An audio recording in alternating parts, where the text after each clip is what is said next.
team, along with Sam Watson and his team, we're going to stand together and fight this disease.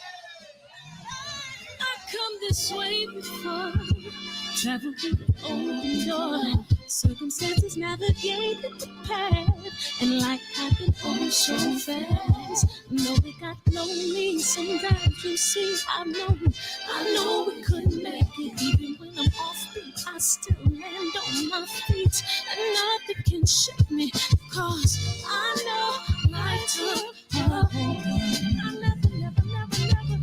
This is where I am destined to be. I'm not ready to give up. I believe in the miracle of life. Life's a play for no rehearsal. Learn quickly, they'll come for your role. Games to play, can't take it personal, cause the devil is a liar. Telling you the truth, hey. It's all in what you do, hey. Some things you gotta do, hey. It's fight for meal, second, see the blessing in it. From much expected, much is given. When I made the living, now I'm giving back to children. Never let the power come first before your happiness, yes. You can be the best if you go the distance. Mix a little sweat with your persistence. You know that the best things are never instant. Just shine up, let them see your brilliance. Get up, open up your eyes now. It's the moment of truth. No backing down. We're bringing it to life. Oh, for the children, it's a given. You gotta give it, be a blessing.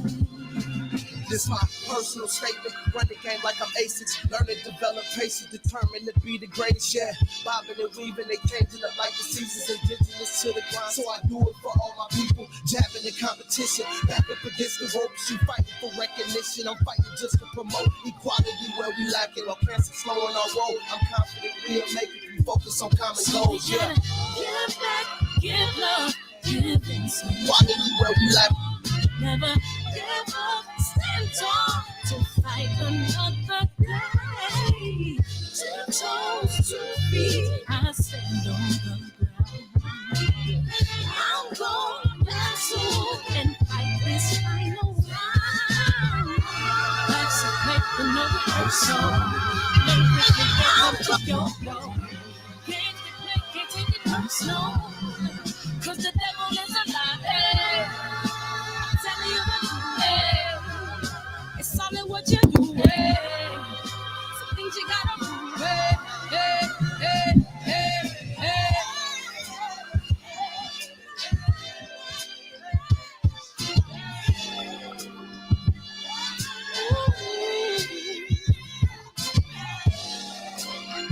I'm gonna share all that I have and give to those in need.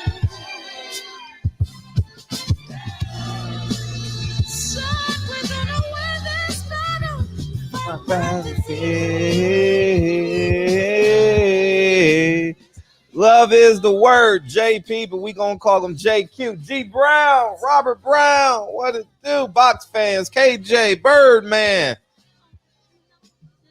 Xavier, Rob G Film, Birdman, G Brown, love is the word, KJ, Don Juan D'Amaco, Birdman. What's up, KB?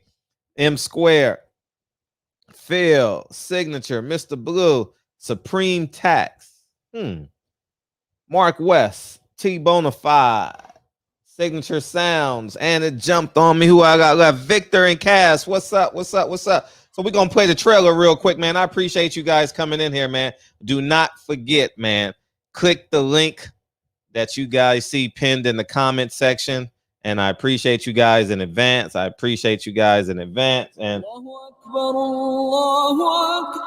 Good evening, messenger.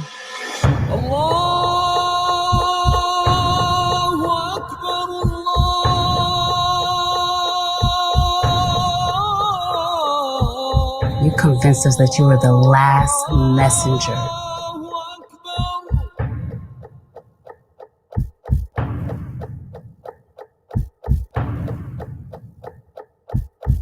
How many other bastard children do you have? Appreciate y'all, man. Welcome to the show. Thank you so much. Welcome to the show, man. So check this out. So we got a guest coming in, man. Chante Carmel, and I learned so much about her, man. We've been friends for a long time, and she's an actress and a singer and everything, all inclusive. And come to find out, she was in a different world and knows Debbie Allen. So we gonna jump into all that, man. She's gonna be here for about a half an hour. And I was like, man, she sent me her bio, and I was like, damn, round of applause. We met in the boxing gym years back, and I did a quick short film with her, and but she'll be in any moment, man. But welcome to the show, y'all, man. I appreciate you. So we'll go heavy in the boxing after she leaves, but she's definitely a boxing fan because that's how we met in the boxing gym. And I was very impressed with her. So I know y'all gonna have tons of questions, and she was on The Lion King, and she did the traveling. She's a thespian. She can act, sing, and dance. Is that considered a thespian, a triple threat? Is that? I'm gonna ask her so I can get the correct definition of a thespian. You always say things how you pick up peripheral information and never use it. So so she's an extremely talented woman, and I'm excited to have her in here and share and have this great conversation. So hopefully everybody's good, man. We'll jump into the purse bid and Crawford and Porter and Al Heyman versus Bob Arum, and we'll go from there, man. Yeah. Kyle did his thing last night, huh? Kyle did his thing last night, man. What's up, Kyle? Man, totally appreciate you. Yep, like Lil Romeo, triple threat.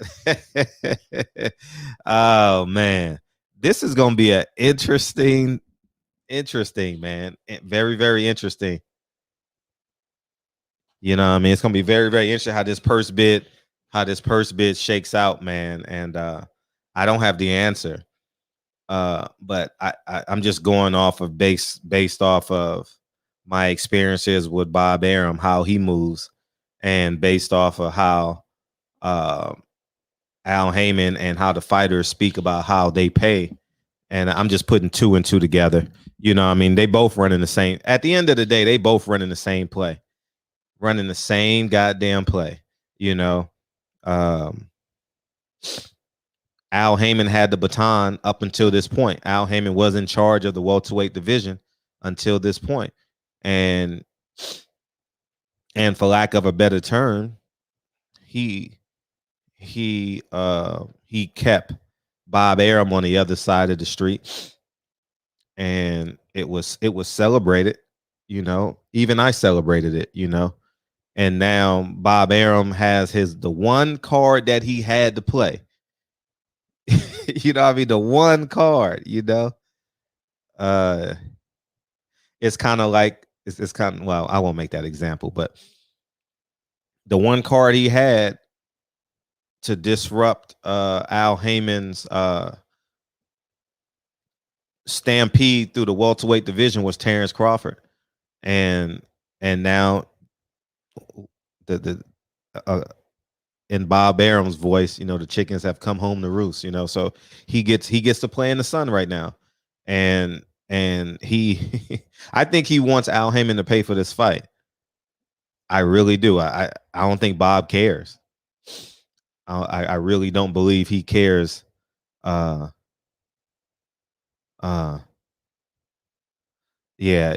but they still in 1964, Tone Brown. So we got time. You know what I mean? We got time. I mean, the man, wasn't that? I teared up at the end of that. Hey, Tone Brown, did you tear up at the end of this weekend's episode, the end of season 2? I teared up, man. And I took my kids to grab something to eat, and I was just full of emotion. And I was like, man, we lost a giant. Sheesh. we lost a giant. Phew, man. Man, I don't know how people can just take people who are advocating for the community, you know, and to find out that Malcolm X was telling the truth. Oh my gosh. Damn. You know, now in 2020, what's the 2021, we know Malcolm X was telling the absolute truth about Elijah Muhammad having underage girls, and man. Oh, you watching it right now? Oh my God. Oh, you watching it right now. So I don't want to ruin it for you. All right. I won't say nothing about it. But if I would suggest that you watch episode 10. It's powerful. Yes, it's September 1st, 9/1/21. Definitely. I would suggest, man, that last episode was good as hell. Whoever that was a well directed episode. I walked out the house like, it reminded me of that episode when JFK was not JFK, when Martin Luther King was killed on Good Times. That somber feeling, I think that was. It was that type of feeling. You know, it's powerful. Tone Brown, check back in at 10 o'clock. Call in after you watch. Call in. I'm very interested to hear what you got to say about that episode. Man, but yeah. Sheesh. It's tough. You know, doing all this research, I guess I'll filibust. I won't go knee deep into boxing until Shantae comes in. Oh, there she is. Welcome to the show. Welcome to the show. Welcome to the show. I was like, I'll filibust, and then boop, you popped right in. How you doing? Listen, got to be on time. Yeah, no, I totally appreciate you. And I was bragging on you because I was reading your bio, and I said, God damn, you've done a lot. No, I've been at it a minute, you know. Now what they say, I'm not new to this. I'm true to it. Yeah, right. So a thespian would be someone who can act, sing, and dance. That's kind of like a triple threat. Thespian, I think, is more used for somebody who is really keen on studying the actual art of theater, like Shakespeare and Moliere and things like that. Okay. But you know, I'm all. I have my degree in theater. I studied at Cambridge in England.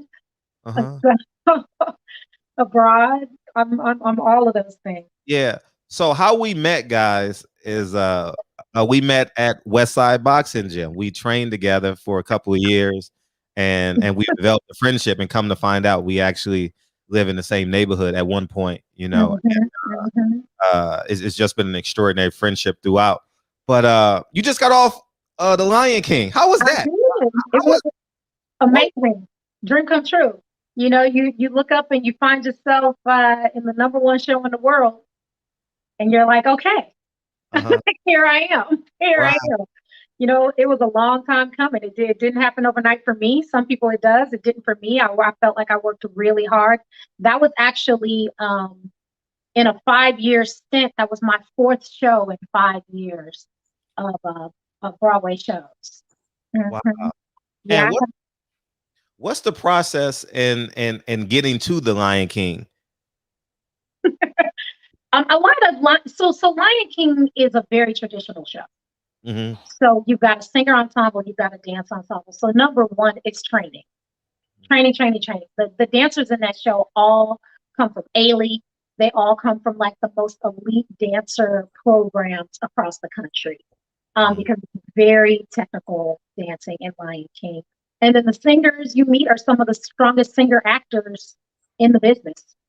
So, you know, people with extensive resumes who have done a lot of work, you know, television, film, trained a lot. So, you know, when you're in a show like that, you are asked to sing, dance, and act. Is it so? You traveled all across America with the show, right? America and Canada, yeah. So like So it toured for a whole year, correct? Or how long So was it? Lion King hasn't stopped touring for like 20 years. That tour continues. Probably the longest break Lion King has ever taken on tour was COVID. Wow. That show had been running on tour since maybe 1998 or something like that. They've been touring. Wow. There were some people in that show who had been with the show for 20 years, 15 years. Wow. Right. Like Lion King keeps people, you're there for a long time. You can be there for a long time. What was the highlight of it? Pretty much when you're a young Black woman actress, and you see a show and you're like, yeah, I want to be Nala in the Lion King, and I got to do that. Oh, that was a dream role for you, as you just mentioned. Nala and Sarabi, the queen. So I got to play both of them. I'm not at the same time. I was Sarabi every day, and then I also understudied 2 principal tracks, which were the lead girl hyena and Nala. So I'd be on for Nala one day, on for the hyena one day, but mostly I was the queen. Yeah.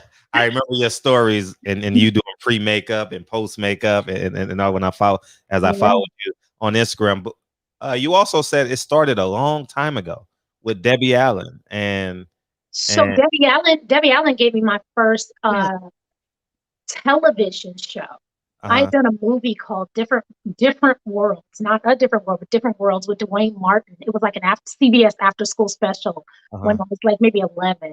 And then Debbie Allen kind of discovered me when I was about 12 and put me on A Different World. I was reoccurring on A Different World as a kid. Yeah. That blew my mind when I read your bio. By the way, I'm putting her website up. Did you know? I mean, you're 12 years old. Did you know how transcending that show was? I could. You know how you could feel it. Because no, mind you, by the time I got to the show, you have the new cast. You have Jada Pinkett, you have Bumper Robinson, you have that new generation. So I'm there with Jada, and she's a whole vibe. It's a whole energy. She had those long braids that like curl up her head. She was just a trendsetter even then. So you could feel it when you stepped onto that set that there were, Jasmine Guy in her prime.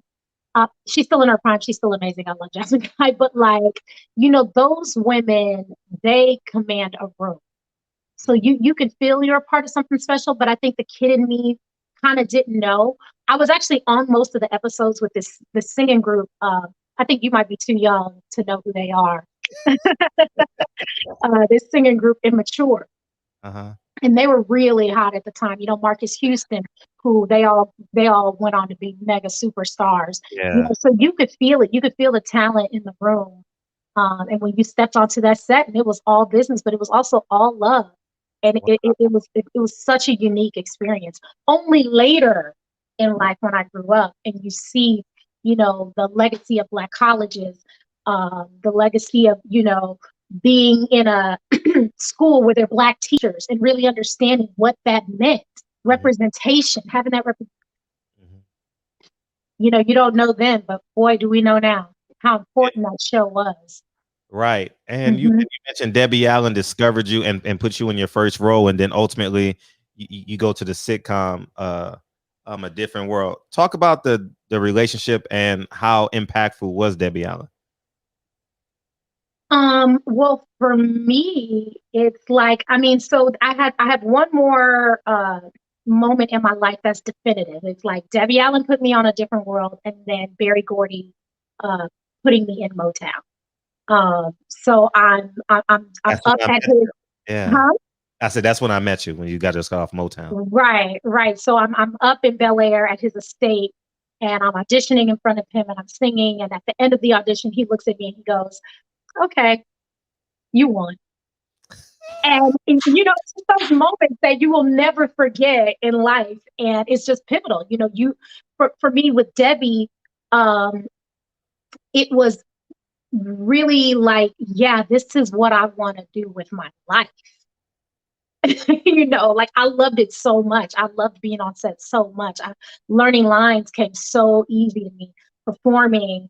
And you know, with Debbie being a dancer, a singer, she, you know, she's really big in the musical theater, all of that. You know, you as a young girl, you look at that and you go, yeah, that's what I want. That's the work that I want to do. Did you know who Debbie Allen was, or did your mom tell you? Like, I know you understand who she is, but at 10, 11, 12 years old, did you grasp the magnitude of basically she's like the first lady of Black America at the time, her and Felicia Rashad? No? No, Wow. no, I did not the magnitude. If you're real, I mean, like I knew who she was, but the magnitude of what she had done, what her and Felicia, what her and her sister had done, the barriers they broke down. You know, but everybody knows Debbie Allen from fame. So I knew who she was, and I understood, how iconic she was then, because fame. Yeah, I'm going if I ever. If you're a young kid, if you're a young kid and you're watching Fame and you sing and you dance and you act like Debbie Allen is everything, so. But I didn't know, all the work she had done prior to being on Fame. I knew her. I just like, that's Fame. That's what I want. You want Fame? Fame costs. Yeah, right. Yeah. And now she's a professor or a dean at Howard. That's Felicia. Felicia that's Felicia Rashad. She's dean at Howard. Debbie owns an amazing dance studio right in our neighborhood, right in Lamar Park. Yeah. She owns Dada, and she really pours into kids on a regular basis. Scholarships, dance, work ethic. Like her whole platform to me is doing the work and your work ethic and what you're bringing to the table. Even she's starting the kids learning that very young. Yeah, I'm considering taking Kennedy there. I'm not sure which studio I'm going to send her to, but we're in the midst of that now. Yeah. I mean, you've got two amazing dance studios right there. You got Little Washington and you've got Dada. Yeah. So it'll be just kind of like wherever you see. Your daughters are beautiful. Yeah. Thank you. Yeah. Your kids are gorgeous. Yeah. Oh, that's love. Yeah. That's love. And when I do the Pan African Film Festival, I see I've seen Beyonce pull up and all that at Debbie Allen's. Yeah, because she pulls up in a big black truck. Right. And I've seen her because her daughter goes there or went there. I'm not sure if she's still there, but her daughter went there, and I've seen them get out of the truck and stuff like that. And I'm so that dance studio is definitely a pillar in the community. Is pillar for sure. For real. So you mentioned, before we get into property and all that stuff, you mentioned Barry Gordy, dog. Listen. There are moments in your life where you like, are you woman enough? You gonna man up in this moment, or what you gonna do? And walking into Barry Gordy's estate, and it's just an accompanist, his assistant, and him, and he says, "Okay, go." It can be extremely intimidating. But he was also like what I appreciated most about Mr. Gordy, how he kept all of his hands into Motown. He would come out to the tour, and he'd always constantly be changing and tweaking the show and just keeping it alive and keeping it as fresh as he could all the time, which is commendable with everything that he's got to do in his world. Yeah. But he definitely, I will say, at the age I was at, he definitely, and what I was doing, he changed my life. Really? Oh, man. That was my break. From there, like every year, I've always dreamed about being on Broadway. I was on Broadway. I made it to Broadway with a Motown musical. I played Martha Reeves in Motown musical on Broadway. And that's a game changer. That was my dream come true.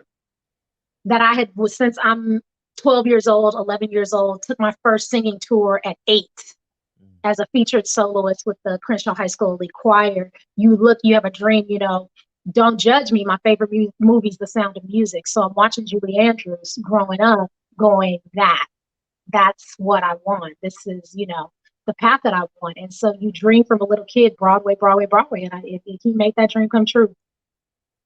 Wow. Yeah. So I'm forever grateful for Mr. Gordy. And he's still, how old is he now? 91, 92? How old is he? Yeah, right about there. He's Yeah. vegan, Oh, yeah. and he dances. Yeah, He- he's super fit. He's dope. Really? Yeah, he's real health conscious. Have you ever told him thank you? Have you ever told him like the defining moment in Mhm.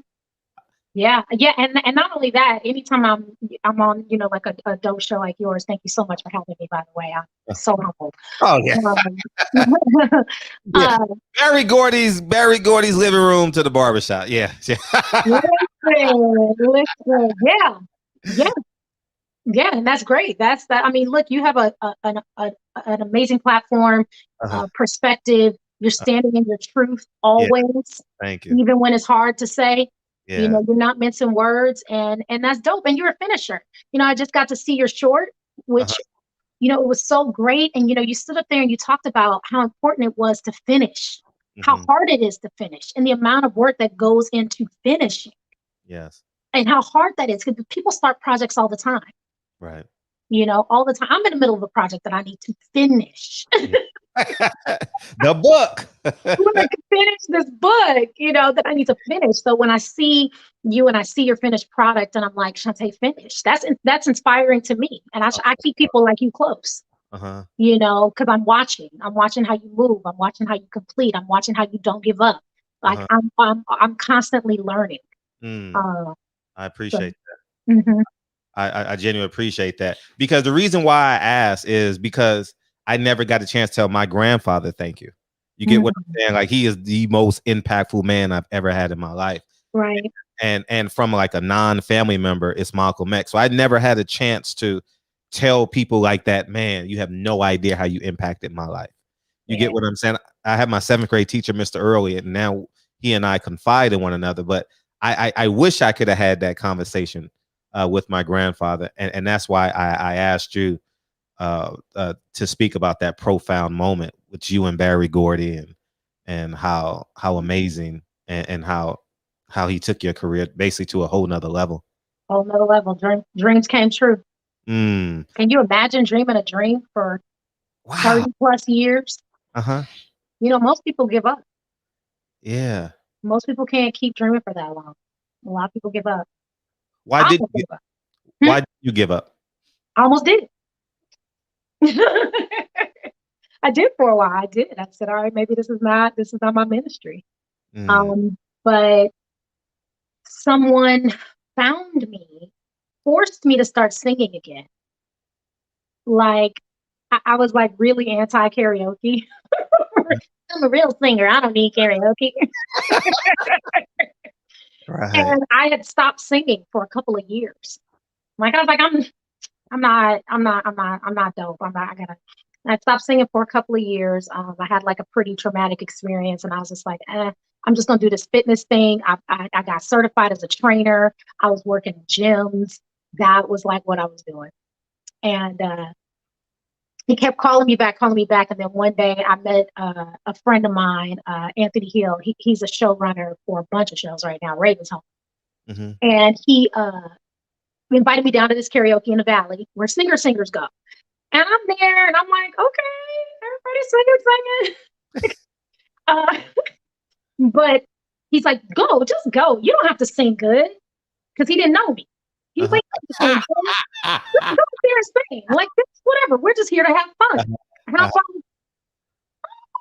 All right, cool. Like, I went a couple of times, and then finally he got me up there singing. And I was like, all right, cool. And so I sang Giving Him Something He Could Feel first. Oh, that was my favorite song as a kid. In Vogue. And I get down off the stage, and he said, you can sing. And I was like, well, I'm a little out of practice. But, I used to, and then I just kept coming back, having fun with singing again, having fun with music again, and finding my love for it again. And then once, and then he started pushing me out to do open mics. So now I'm hitting every open mic in LA, singing. And and then all the stars ended up aligning. Yeah. And I have a similar story of how I found out that you knew how to sing. I mean, obviously I knew, but I don't put 2 and 2 together, because we're just hitting a heavy bag and talking a lot of smack to one another in the gym. You're good at that. Yeah. And when I recorded us, when I walked in the gym, and Biz Markie came on. Oh baby, you remember you was on the Stairmaster? You don't remember. You probably don't remember the moment, but yeah. And then and then I was taking my camera. I have it on my Instagram. And you were singing. I said, "Oh, she could sing." Like yeah. Truest story. So right. yes. So not only have you parlayed like from Debbie Allen to Barry Gordy. Imagine putting that on the resume. Barry Gordy to Debbie Allen. God damn. Right. Yeah, that's like who was that? Like there's no parallel to that. Like you know what I mean? Like that's insane. That's literally insane. You've parlayed that. Now you're a landlord. Yes. So paying homage to my grandfather. You know, who started this beautiful real estate legacy. Yeah, your family does great. Yeah. So he started buying property, and when all his sons and his daughter were of age, forced all of them to buy property, duplexes, triplexes, fourplexes, and that became the family business. My grandfather didn't even have a high school education. He died of it. You know, a little Southern boy out of Arkansas, 17 brothers and sisters. He military. All the boys went to the military. They served in the war. You know, all of them were veterans. Came home, and you know, they really stood by that. Owning land. Land is freedom. Owning land. So they bought as much property in Los Angeles as possible.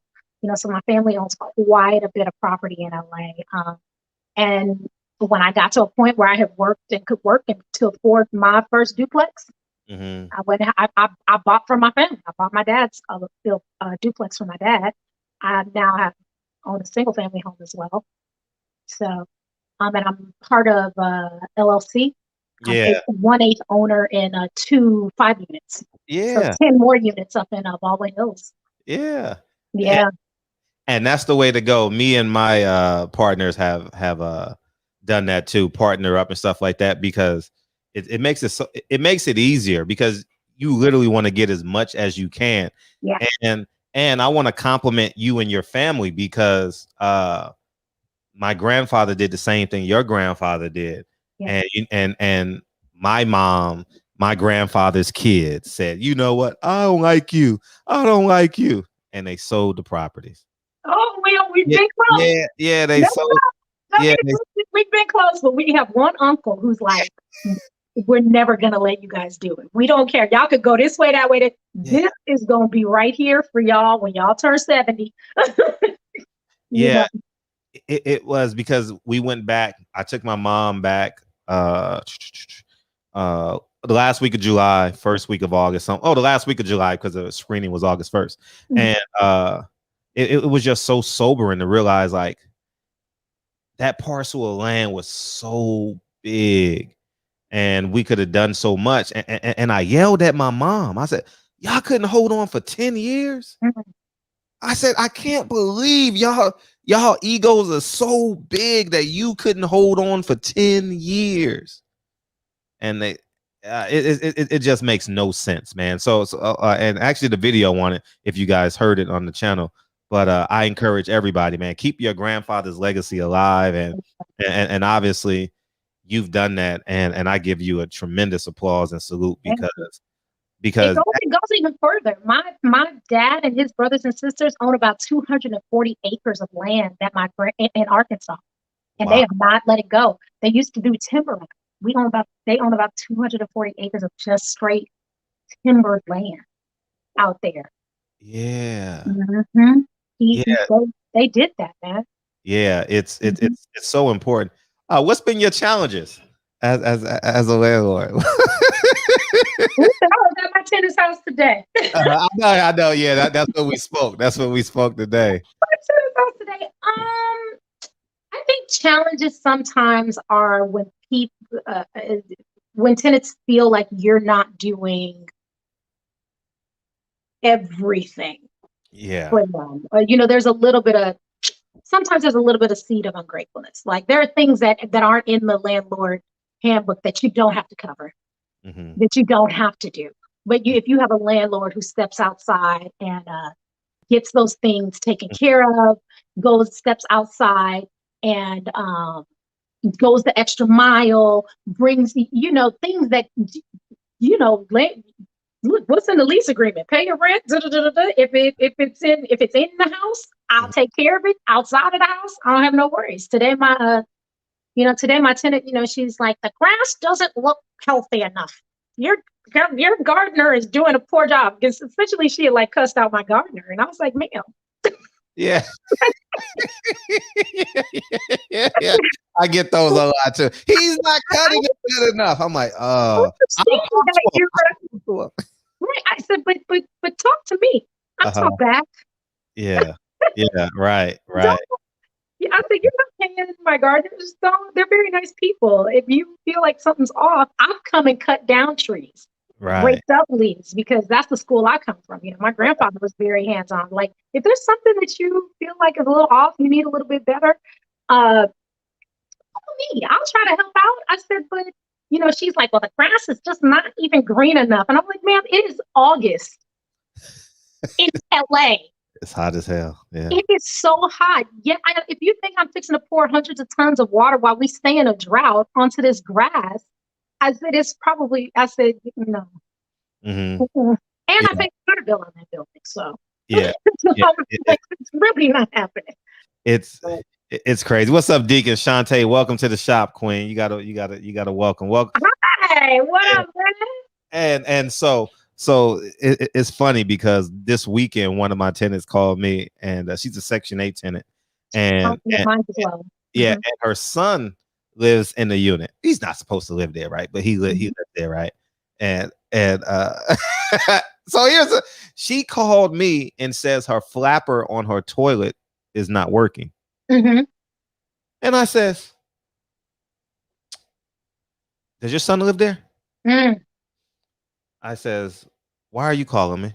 Wow. Oh, see? I was like, because the unit is off of Western and Century, right? So I says, you can go to Home Depot for $5. Go cut the water off at the bottom, go to Home Depot, and when you get back, if y'all don't know how to do it, go to YouTube and fix it. Because because at the end of the day, because that's gonna be something else later. You know what I mean? If I would have went over there and fixed the toilet and spent a minute and a half and fixed that toilet, it would have been something else later. So I said, no, you're gonna fix that toilet, because I'm not going to do it. I'm genuinely not going to do it. That man in that house needs to learn how to fix a toilet. Listen, see, and this is where I got to get a little bit tougher, because I'm fixing toilet flappers. I'm like, I go the extra mile. Oh, you have a tree that's right outside your house that's attracting bees? Don't worry, I'll come cut it down for you. Nah. And it wasn't even a tree. It was like a weed. You can't pull this weed out by yourself, even though there are bees surrounding your front door. You're going to wait for me to do it? Yeah. So it's just little stuff like that. I think one of my tenants was like, she sent me pictures of mosquito bites. Now, look, the mosquitoes are crazy here everywhere. So she goes outside in the backyard, gets bit by mosquitoes. She shows me the bites. You need to come spray. You need to go inside. Yeah. They put those type of things, but I see what you mean. One thing leads to another, and then it spirals. And I'm like, I had to tell her today. She goes, well, I guess this is your building. Yes, ma'am. Yes, it is. It is mine. Yeah. The trick with the things, the what you call it stuff, I leave a spray bottle on most properties because it gets hot in the summertime. So a big gallon of spray with I leave that on the property. And I said, when because it gets hot, y'all gonna spill sugar, Kool-Aid, water. Y'all may barbecue when you have family over, and that sugar is gonna stay on the ground. So they get a spray. I keep the spray on the property, and they're responsible for spraying, because they're gonna spill the sugar, and the ants gonna come, and you get the water bugs at night. You know what I mean? If you pass through an alley, you may get a rat running through or something like that. So listen, they've had all of that, and here I come with the Orchid Man. I got Orkin coming. One month, I must have had Orkin come out 5 times in 1 month. Oh, no, we ain't doing that. I'm like, go, if you have a mouse, you're gonna wait for me to come over and fix it. You better go get a mouse trap. Yeah, when you attach to when you got multiple tenants, man, you can always blame the rats on having multiple units. That's what I mean, because that's just the reality. Because everybody lives different, you know, and that's just, you know, and you know what I done? That's done. I won't fix nothing minor until there's something else wrong with the property. So I said, you gotta wait. You gotta wait like 30 days. I'm not fixing that closet door. No, I'm gonna get it done, but I'm gonna wait till, because I gotta pay the man to come there. So you're not disrupting my day for. Now I will tell you this: that toilet flapper. The only reason why I would say step in and fix that The is water because if they don't, that water bill. Yeah, the water bill. Yeah. Water bill. And I just had that on another property of mine. That water bill came, and I was like, "Oh, Lord." That COVID, didn't that COVID impact your water greatly? No. It didn't? Oh my, I thought I had a leak. I'm like, I thought I had a leak. I said, what the hell was going on? And then so I didn't know until I got the second water bill. I didn't put 2 and 2 together, right? So May I get a water bill, or June I get a water bill of last year, and I'm like, hold up, is there a pipe leaking inside the building? And I'm like, and then everybody just at home. Yeah, everybody's home. They flush the toilet 100 times a day. I will tell you this: what did impact it is at one point, December 2020, November, December, January 2021, right in there, no people were working to read the meters because of COVID. So they just gave people generic roundabout water bills. Yeah. And then they hit you with the difference. They went and read those meters for real and hit you with the difference like in March. And I said, well, oh, well, no one was working during COVID. And I was like, how's that my problem? Right. I said, listen, if you didn't need to read the meter when it was time, I feel like that's in the past. Right. But that's how it really it impacted me, because I was like, that's not cool. But how about the freedom it's allowed you, like the financial freedom for you and your dad and your mom? Man, I honestly would not have survived COVID, because I've been unemployed since March of 2020. If I didn't have my rental properties, I would have never survived. Yeah, because I was able to subsidize my income with my, God bless them, with my Section 8 tenants, because they check come every, clockwork.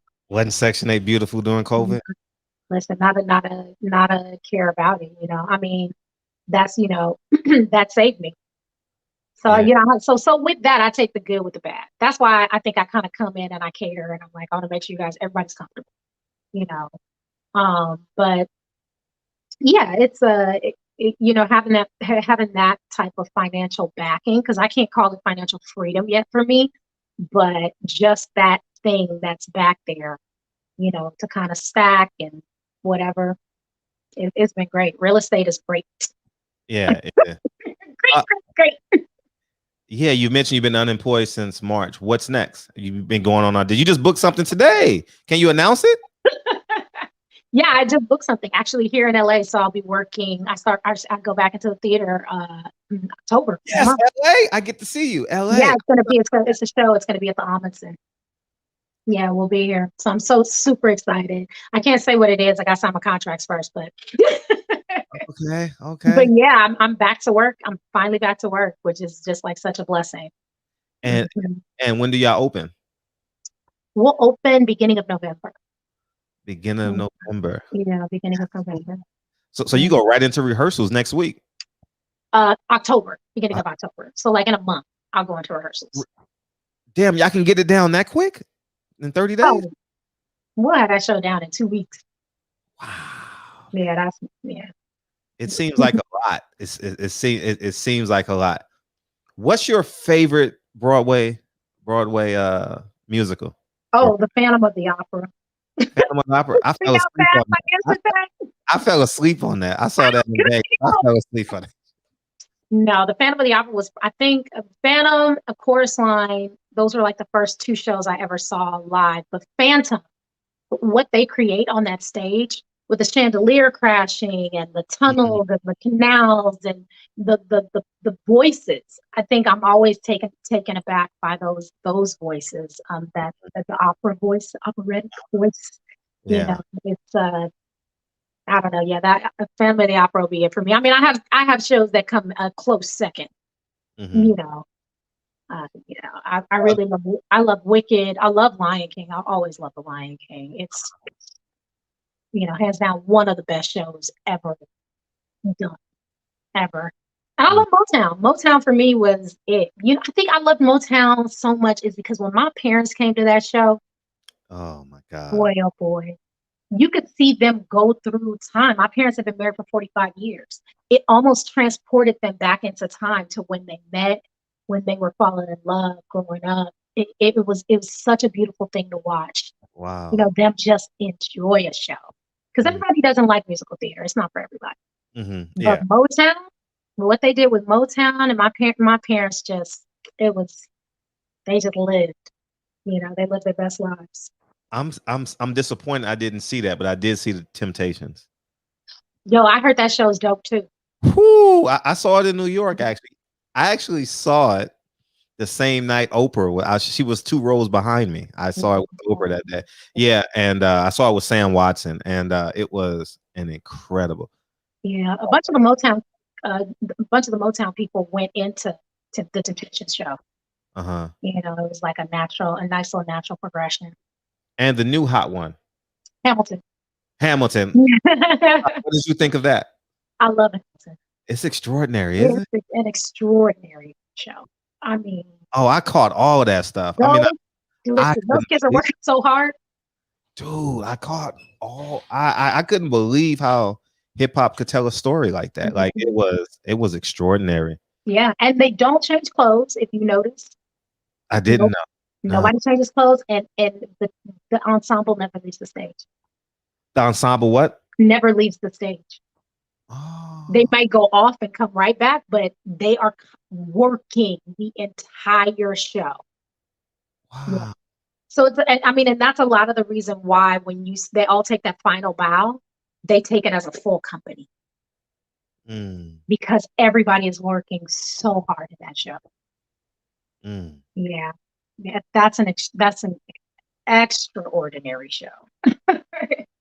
I can't wait to see you because I was out of town. I think you were here in August of 19. Was it? You were here with a show called Waitress, the Sarah Bareilles show. You were here, right? Mm-hmm. Yeah, I remember that. I had it on my calendar coincidentally. Yep.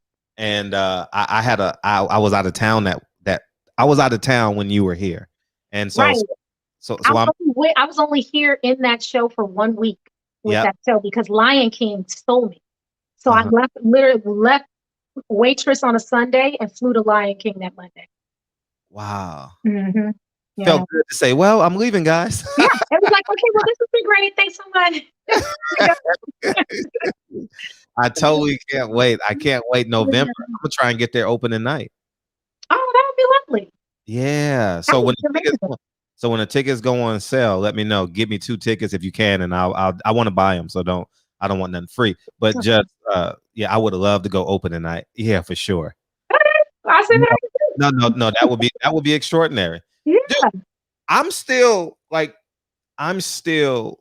I read your bio, right? And it's funny. I was telling I just didn't know how accomplished you were, and that's and one that's flattering because you don't talk about it.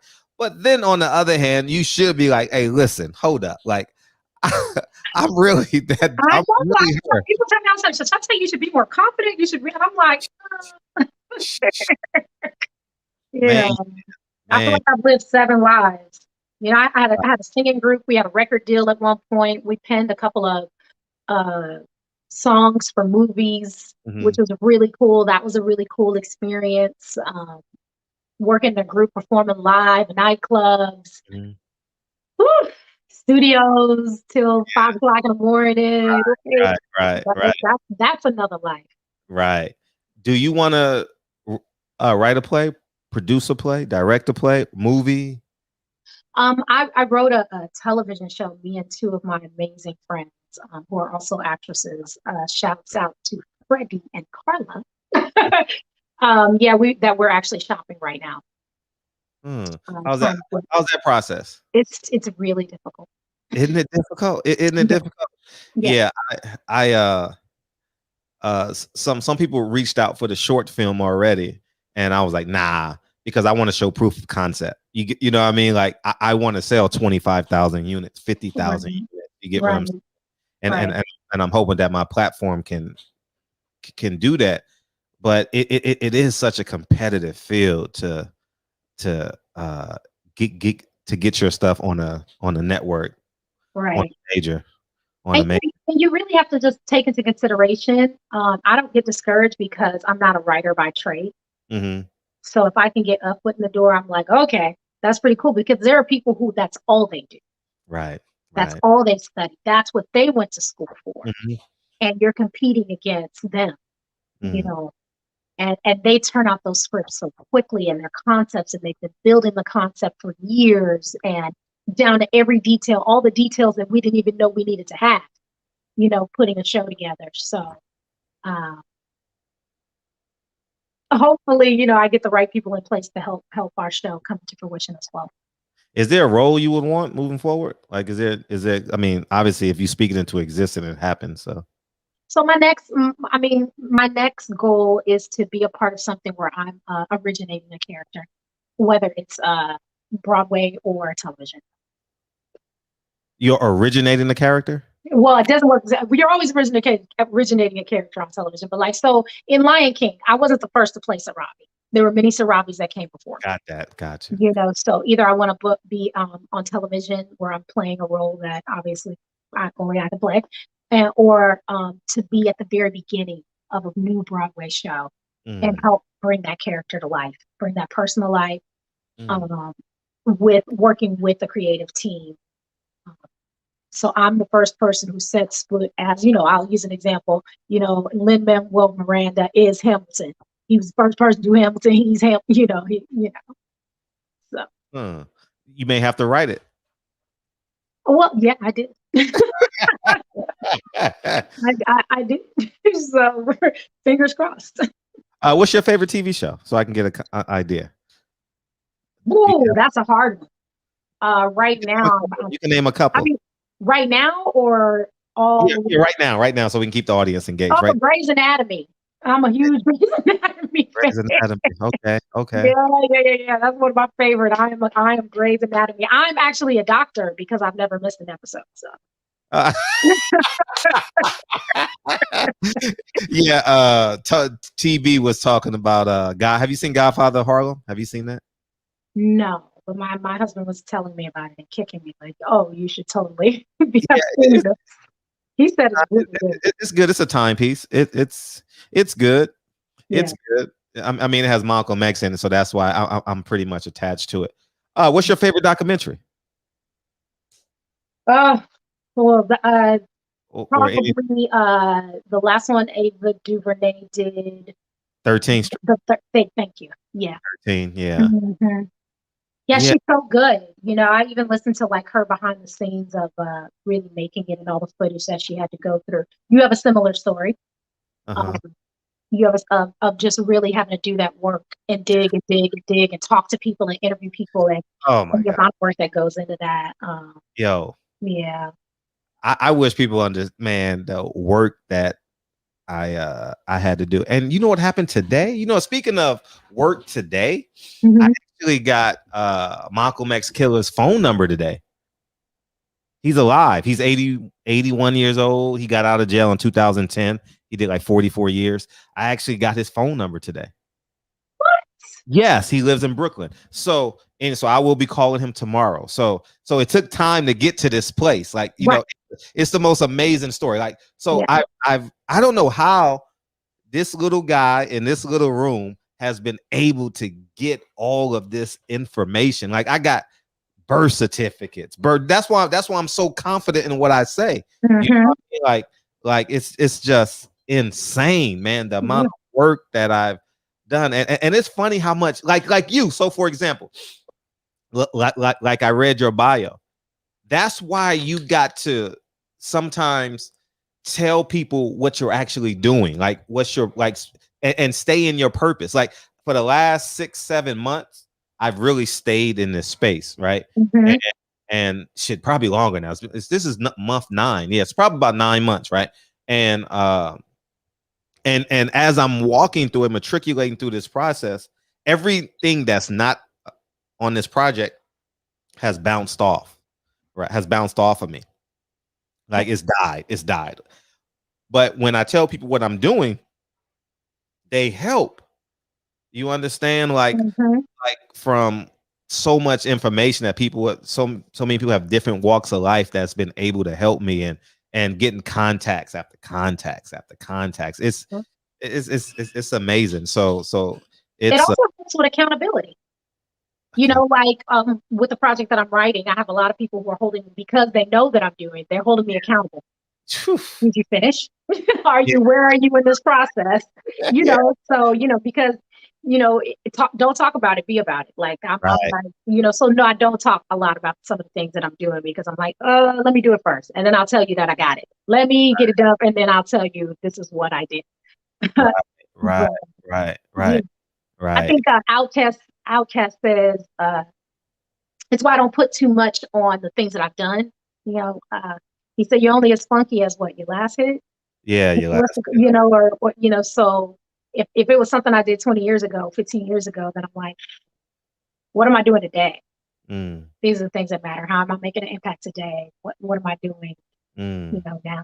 So I try to stay in that mindset. It keeps me pushing forward, and hopefully it keeps me humble. Right. Yeah. Would you want to do an album, by the way? Nope. No desire to do an album. Nope. I've done an album. The amount of work, right? I've done albums. Work. Listen, mad props to artists, people who really have that gift. Sometimes you have to stay in your lane. Find your lane. I found my niche with musical theater. Right. Stay right on in that. I can do film, television. This musical theater lane seems like it really suits me, and I'm able to do well in it and keep working. Extraordinary job. Debbie Allen to Barry Gordy. Yeah, he's like one of my dream interviews, Barry Gordy. Like for real. Like I would love to like sit down with him and I don't know if I would be able to ask a question, but because I think his stories would go an hour. Like just thinking of me as a kid, like he's looked the same with that silver beard for years to me. Yeah. So, yeah. And before you tell us what's like the momentous moment in terms of perseverance, like the toughest thing that you've tackled and you've looked back and says, I did that. I can tell you, I have a great story. So I'm standing in the grocery store, particularly tough financial time for me before Broadway, before whatever. And I'm standing in the grocery store and I look at it and I'm like, okay, I'm gonna get some things. I've got this amount of money left on my credit card. It might have been, we'll say it's $74.52. My groceries came to 75. So my card declines.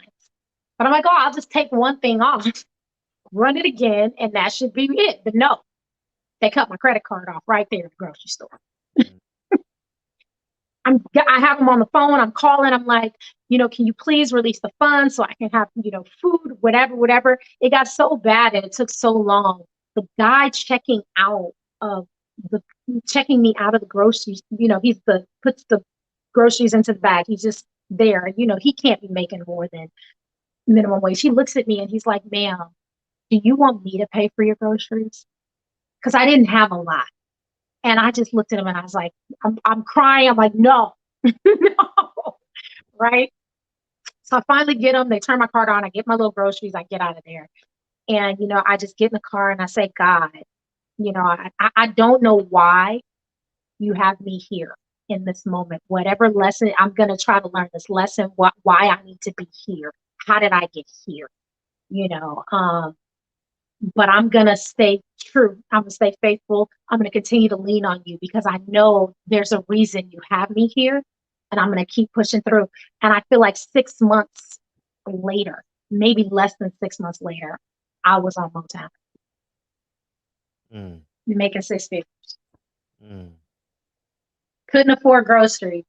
Yeah, right. You know, so, you know, because I had said, I'm going to I'm going to go to I'm going to just work a minimum wage job, front desk, nothing that needs me, because I wanted to start auditioning again.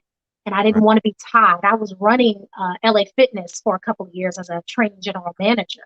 And I loved it, you know, high sales job, really good money. But they needed me all the time. That's not one of those jobs you can kind of duck out and go to an audition and then come back and nobody, or you know, flake like, oh, I worked the front desk, somebody else take my shift. It's not that kind of a job. You know, you have to be 100% present and you have people under you. So it was just taking that leap of maybe I'm only making $1,000 a month. I'm gonna figure out a way to make that work until my time comes, because I want it back into the business, and then my time came. Yeah. How do you talk to God? Do you hold God accountable for his promise, or do you talk to him as if you got to do all the work? I'm curious. I don't know if it's I don't know if accountability is with God. It's like, for me, it's trusting. It's just trust, you know, and I think we're all a work in progress when it comes to trusting, especially when it comes to trusting other people. But with me, it's like really just affirming, I trust you, God, I trust you. There's a reason why I'm here right now. There's a reason why I didn't book that job, and really believing in that.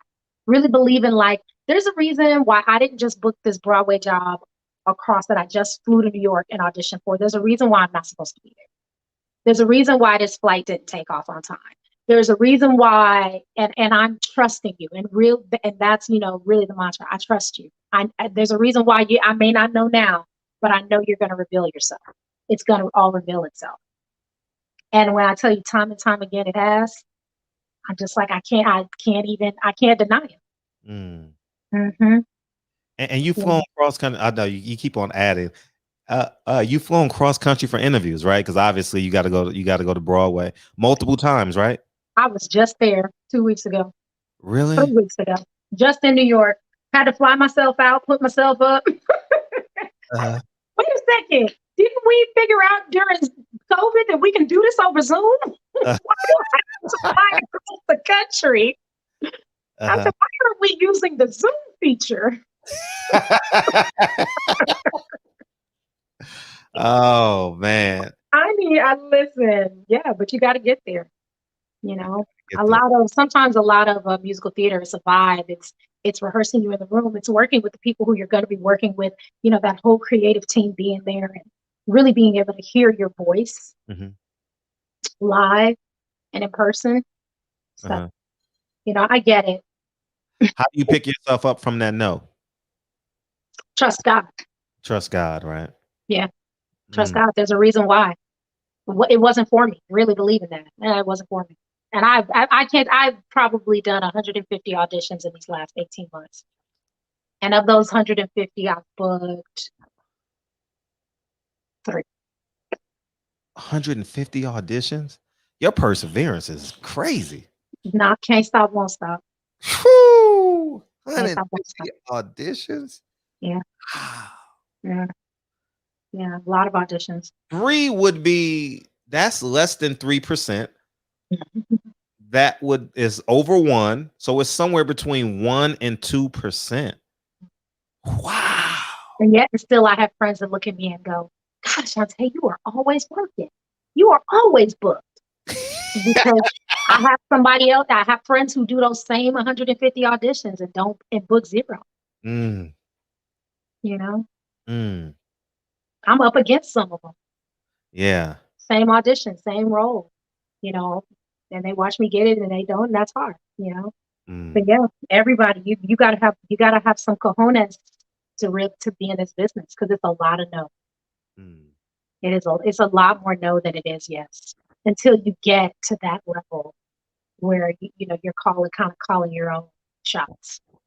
1.7. Rob G Film just did the math. 1.7. Oh, appreciate you, man. 1.7 success rate. Wow. Wow. That is insane. Thank God, you guys make it sound terrible.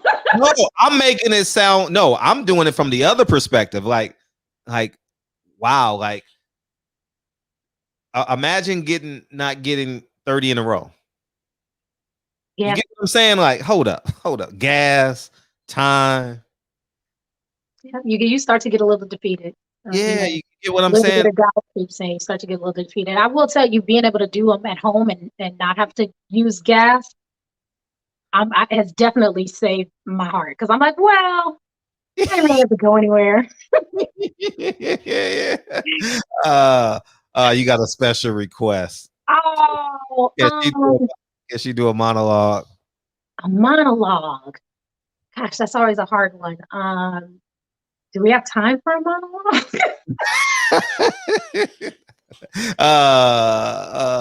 It's up. I mean, it's up to you.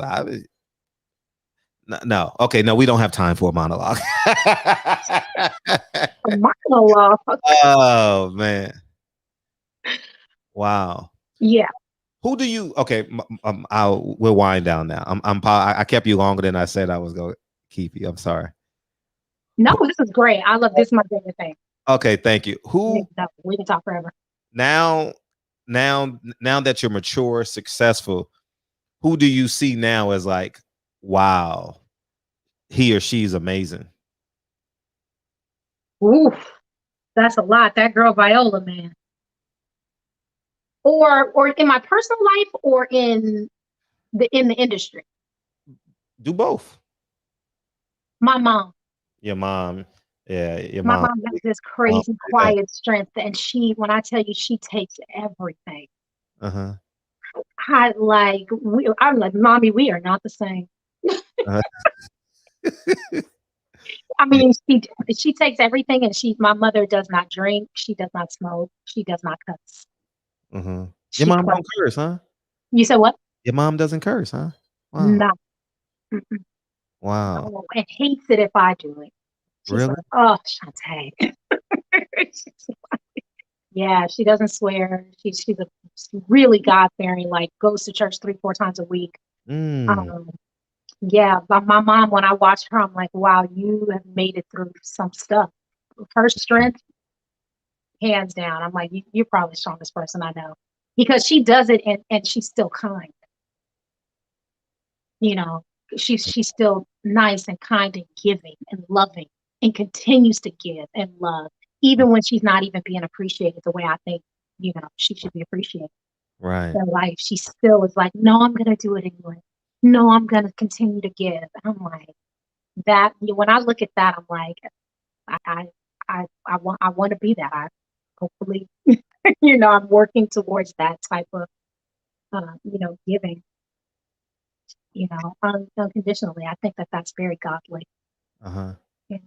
And you've met Lena Horne. How old were you? 12. I was on an episode of A Different World with her. That's special, right? Yeah. That was special. Come on, that's Glenda. Yeah, like, but so much more. Once again, like so much more. The barrier she broke down.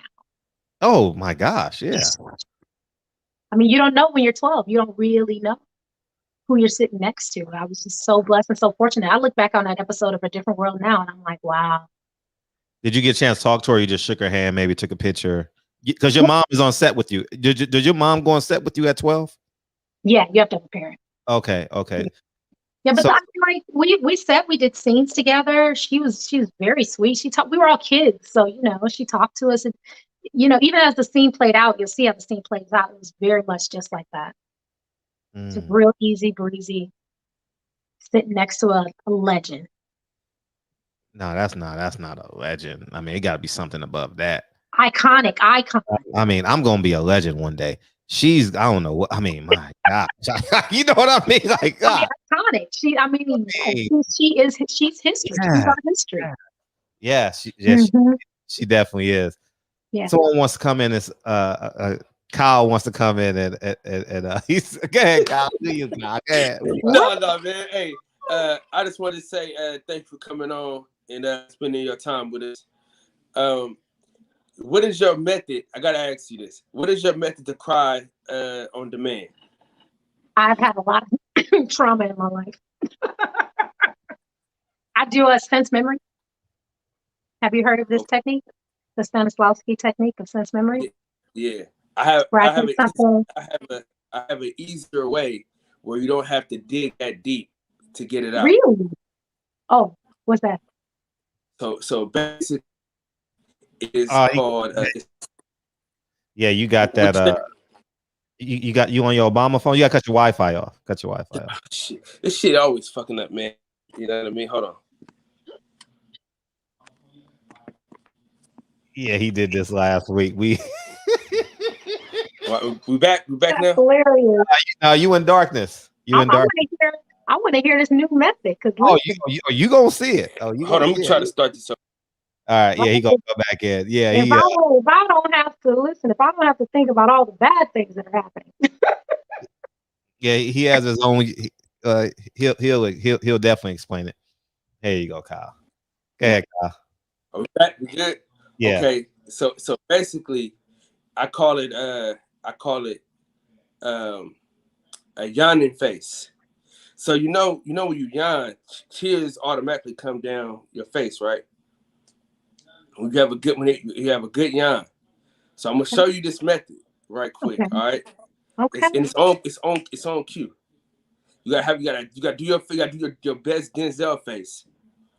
And you know what I mean? You just gotta you see where I'm at. You see my face where it's you have a cry face, but when you crying, you're yawning at the same time. So it's like this. So you just like.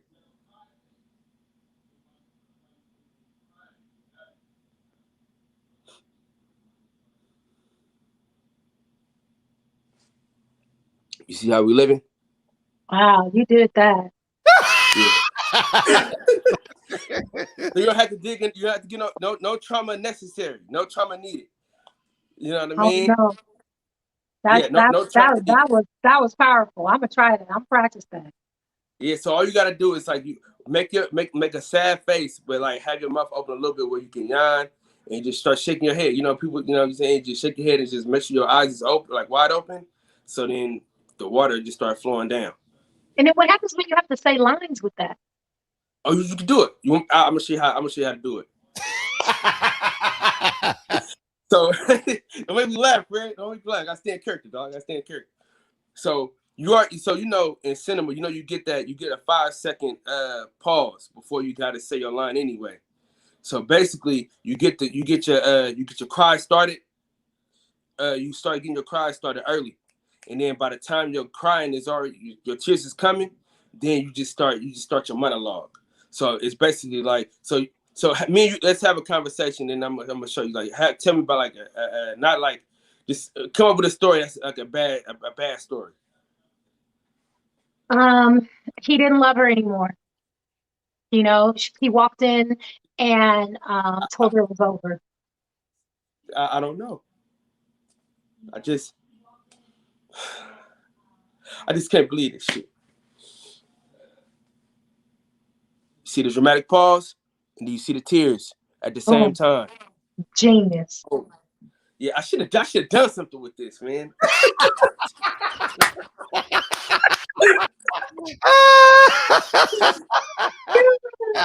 Oh my God. Oh my God. I needed that laugh. I needed that. Yeah, man. No trauma needed. No trauma needed. So basically, all you do is you just gotta have when you just practice yawn. When you yawn, when you yawn, you know what I'm saying. Tears already coming down. So you just gotta have your Viola Davis face. You know what I'm saying. I call that my Denzel. Like Denzel, he got that.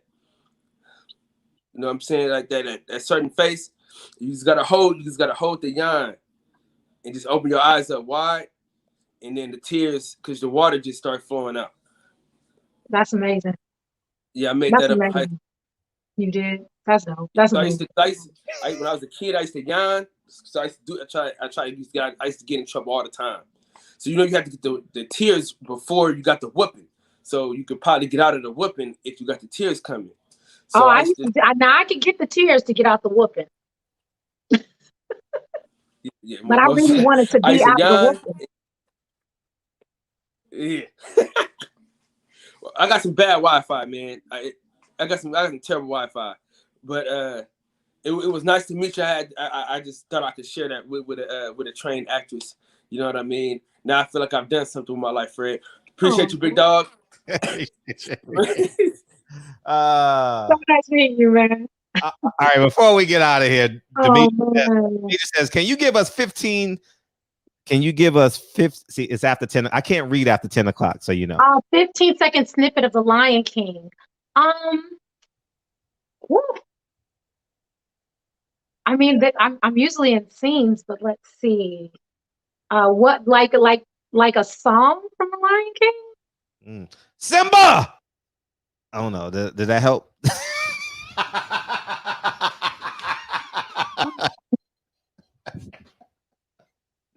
I don't know.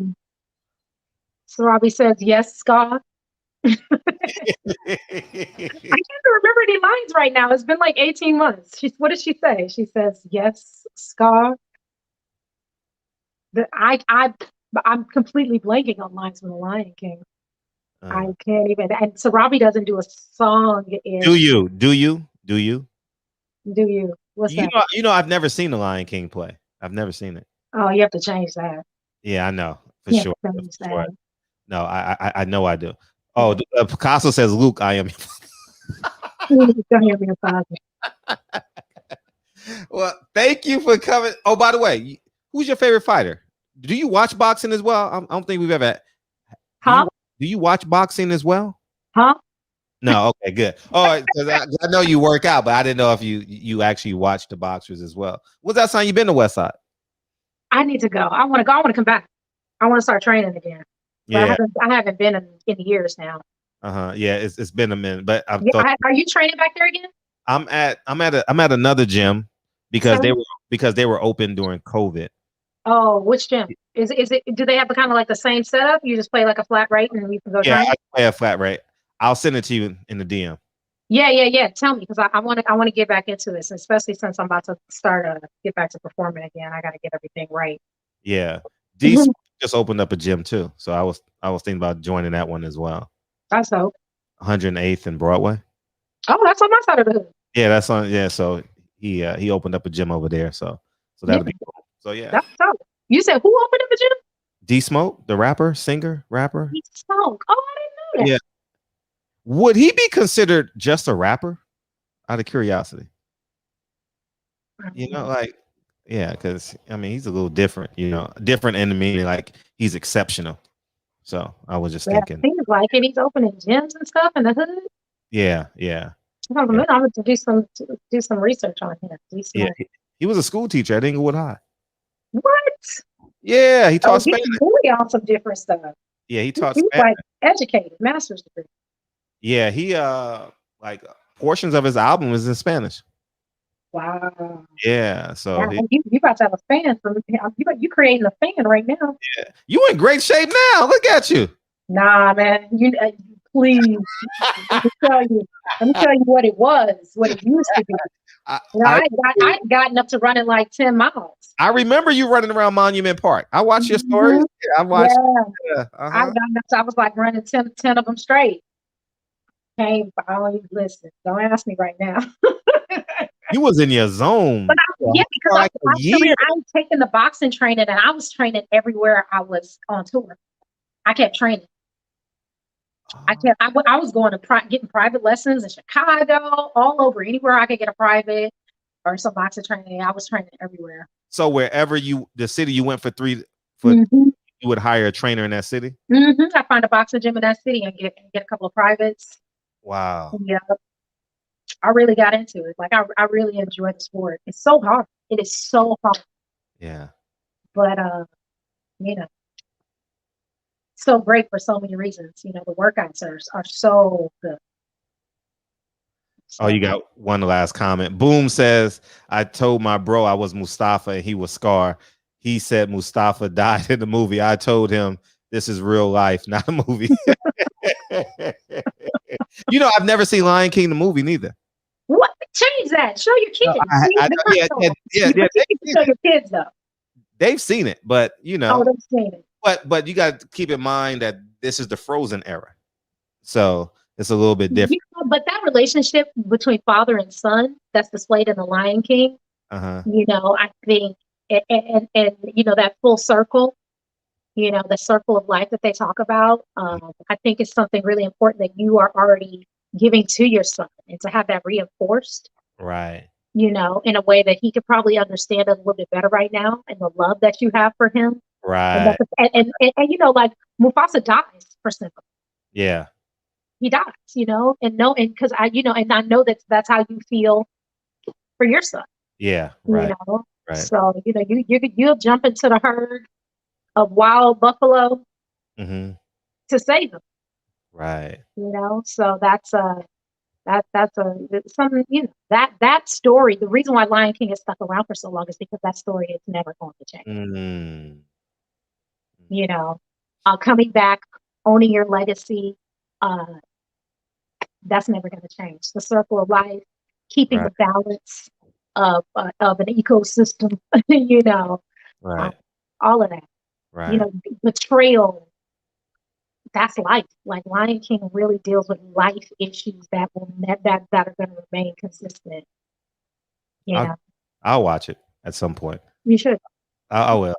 Thank you for coming to the show.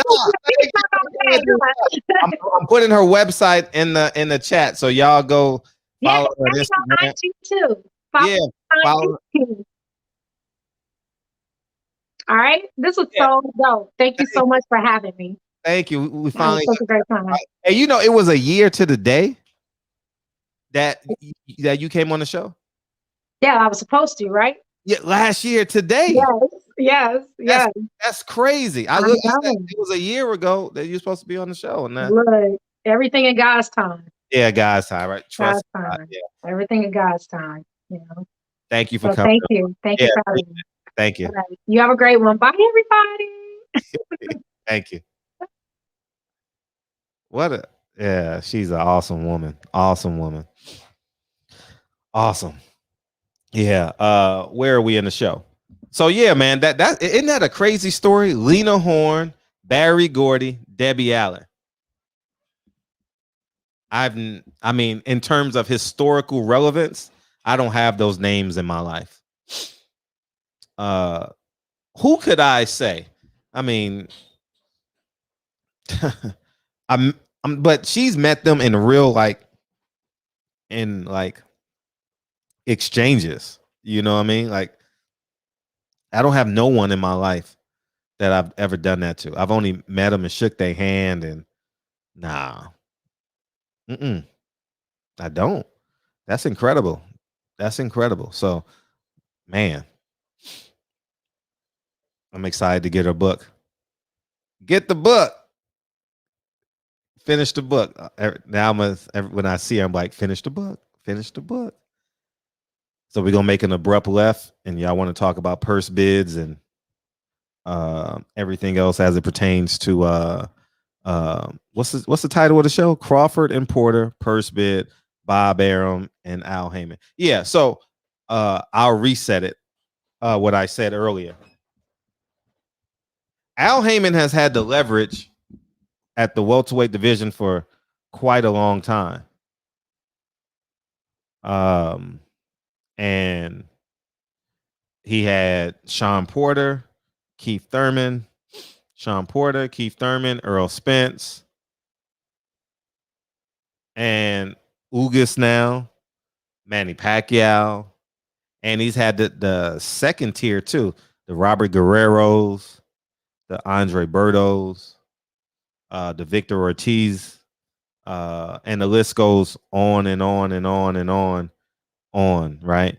And I think that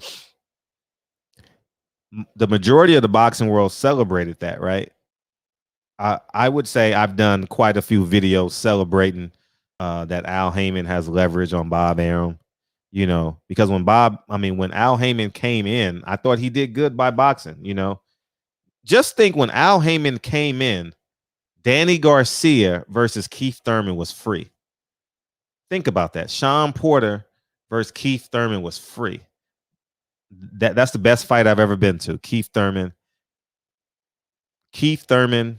Sean Porter was the best fight. And I was thinking the second best fight I've been to was Deontay Wilder, Bermane Stiverne 2.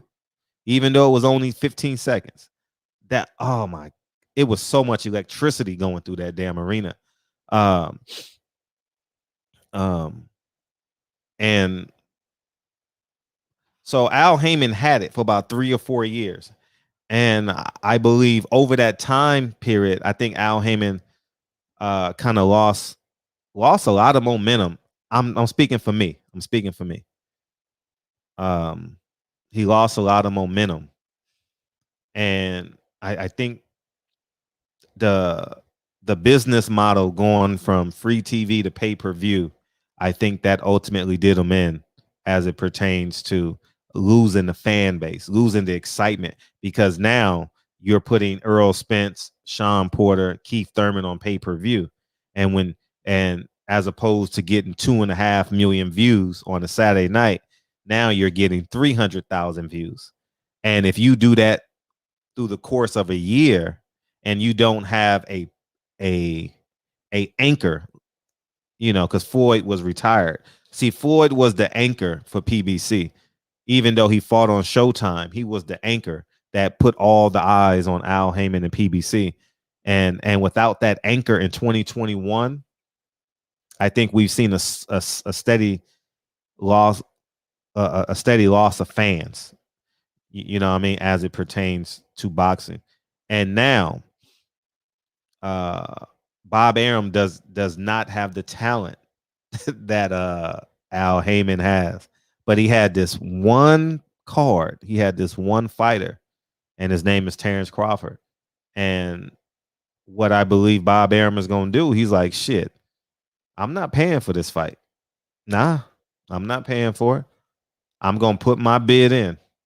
And if you want it, history tell you what I'm going to bid. History tells you what Bob Arum is going to bid on this fight.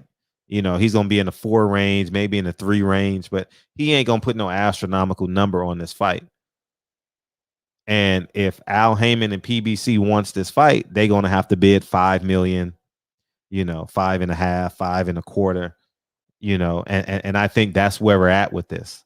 I don't think Al Heyman wants to pay for this fight neither, because you're not going to get a return on this fight. There's no return on this fight from a financial perspective. It's a great fight for us, for you, but this fight will not make any money. This fight will not sell out.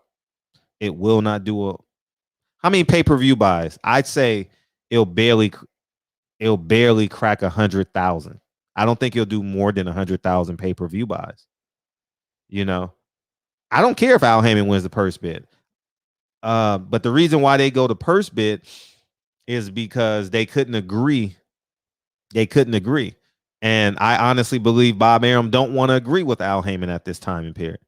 He don't, because why would you, if you had a year to negotiate this fight and you don't agree, that means you don't want to put the money up for this fight. And since Terrence Crawford is the champion, Bob Arum, from a logical perspective, was supposed to put the money up for this fight and protect his champion. From a business standpoint, he's like, I don't want to pay Terrence Crawford's guarantee. I don't. I put him on pay-per-view and Postal. It didn't sell. I put him on pay-per-view against Amir Khan. It didn't sell. I could have bought another mansion in Beverly Hills, right? And so with that being said, Bob Arum will not put up his guarantee. I think his guarantee is null and void when it goes to purse bid. And that's how he's getting out of paying Terrence Crawford so much money. So I think that's where we're at with it, as it pertains to that fight. So the question is, how much will Tom Brown Promotions put up for this fight? And I think that's what ultimately delayed this purse bid. The inevitable has to happen, but maybe they can come to an agreement. Maybe they'll agree that. But it's hard to agree because Sean Porter is not going to take $1 million, $1.5 million. but he has to take it in a purse bid. So you see the angle. So you see the angle that Bob Arum is playing. He knows Sean Porter ain't gonna take $1 million, but he has to take $1 million if it goes to purse bid. So that's what he's banking on, and I think that's simply the answer. Let me open up the phone lines.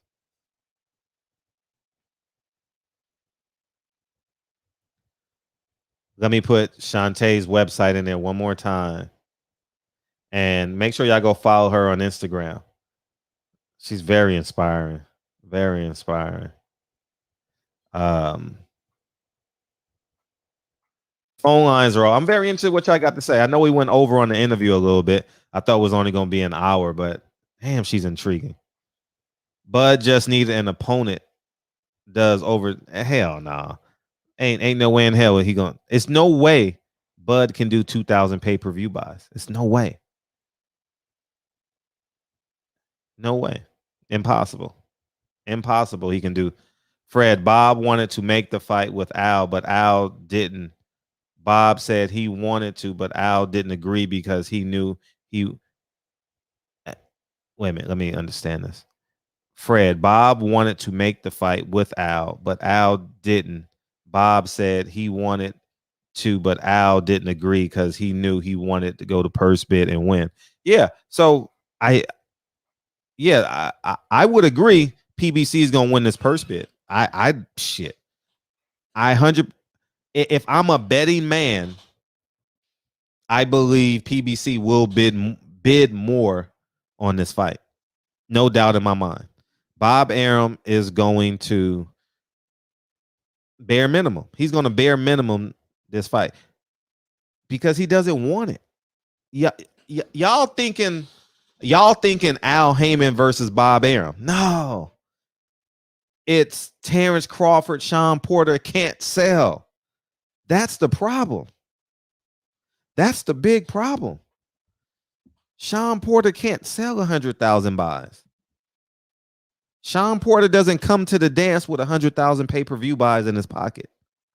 Terrence Crawford doesn't come to the dance with 100,000 pay-per-views in his pocket. It's work to get these guys. That's the point that I'm trying to make, is that that's the dilemma. Will you get your money back? I don't see how they get their money back. I don't think the venue sells out. This is a boxing platform. So everyone that's in here is looking forward to this fight.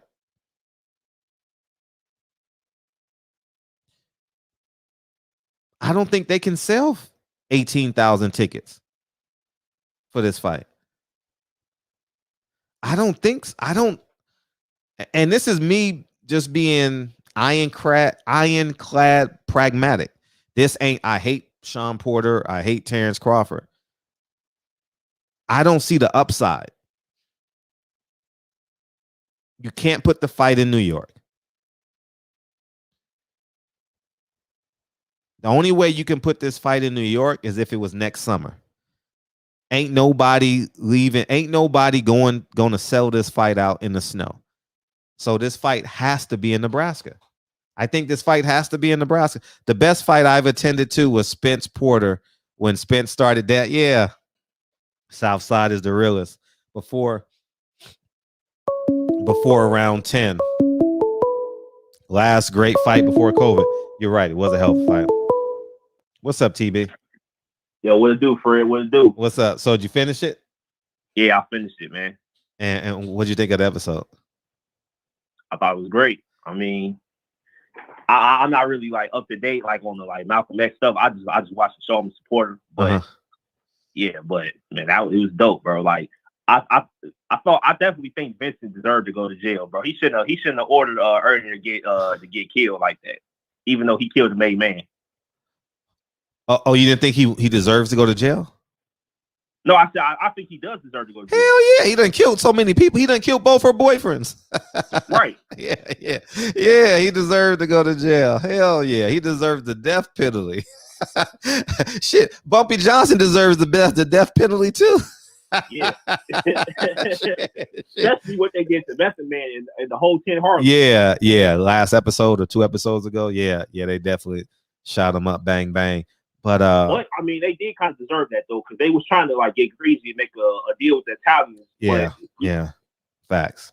Nah, I totally get what you're saying. I totally get what you're saying. Yeah, that episode got me a little bit emotional, man, because we can see the end of Malcolm X coming. You know. Yeah. You know, like I know the year is 1964, so they gonna stretch. So they got to stretch it out for another 3 episodes. He can't get killed for another 3 episodes, because 5 episodes they can go into syndication. So, and it's no show without Malcolm. So it's gonna take some time. It's definitely gonna take some time. So, so that's how many seasons do you think it before Malcolm dies?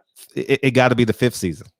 It can't be before. Nah, it genuinely can't be, because there's no show without Malcolm. You know. Yeah. So, but tell me what you think about Sean Porter, Terrence Crawford. How many pay-per-view buys you think he'll do? To be honest, I don't think that fight should be on pay-per-view. I think that's the highest grade of a TV fight. What did I tell Bob? Ain't that what I asked Bob? Do you remember that? Did you see that interview? I think I've seen parts of it. He said, "I can't afford it. We can't afford it." I'm like, man, that fight should be on free TV. We can't afford to put a fight like that on TV. That's what he said. It's gonna flop miserably on pay-per-view. Yeah. They got to put on a hell of a stack undercard to if they can't afford it. They can't afford it. Now, unless you put Big Baby Miller there, he's probably in that realm.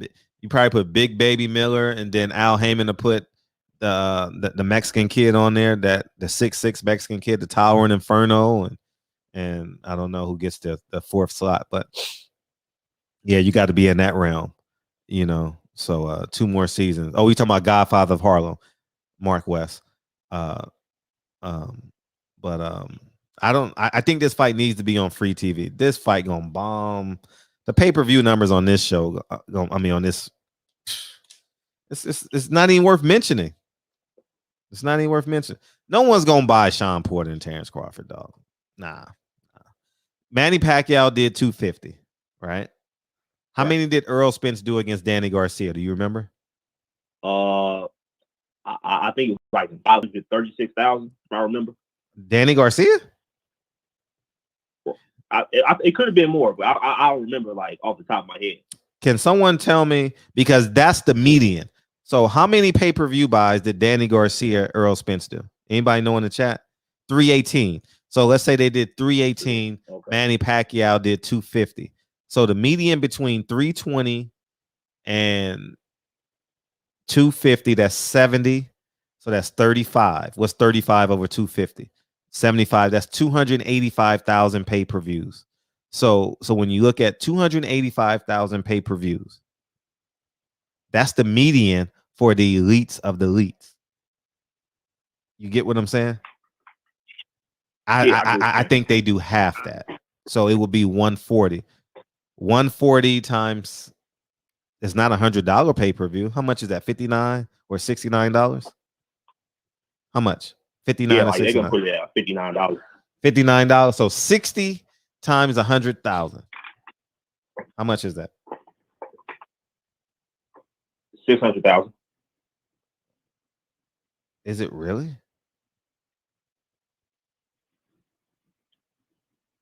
Is that 6 million? That's 6 million. Oh yeah, 6 million. Yeah, I'm tweeting. That's 6 million. Yeah, I'm my bad. That's $6 million.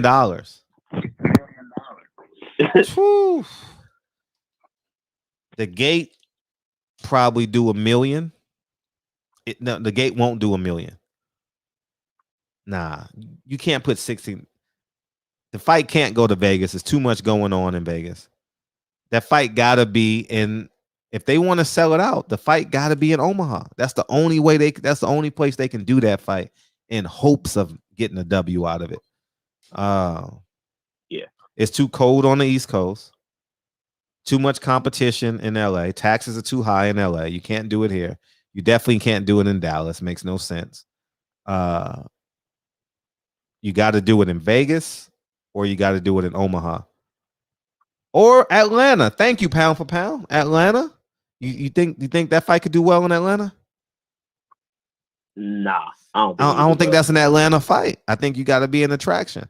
I don't think Shakur Stevenson is going to do well, but they'll get the lower bowl full, you know. Yeah.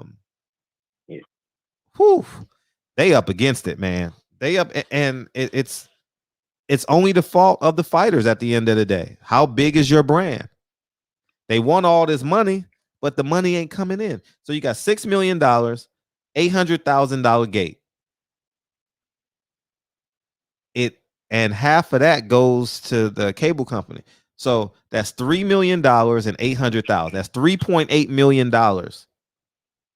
that they're going to gross for this fight.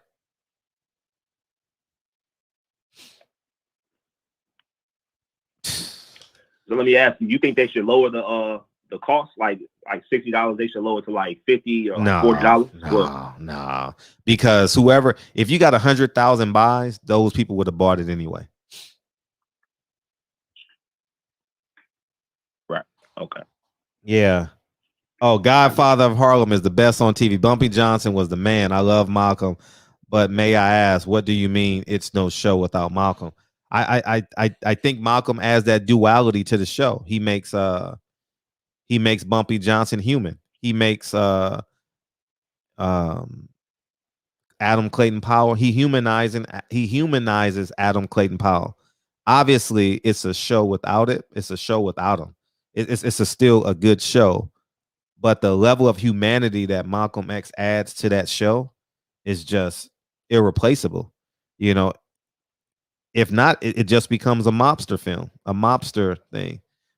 You know, it's just all the sins that that Bumpy Johnson commits. Malcolm X kind of is a voice of reason. Yeah, the voice of yeah. Would you agree with that? Yeah, oh, for sure, definitely a voice of reason.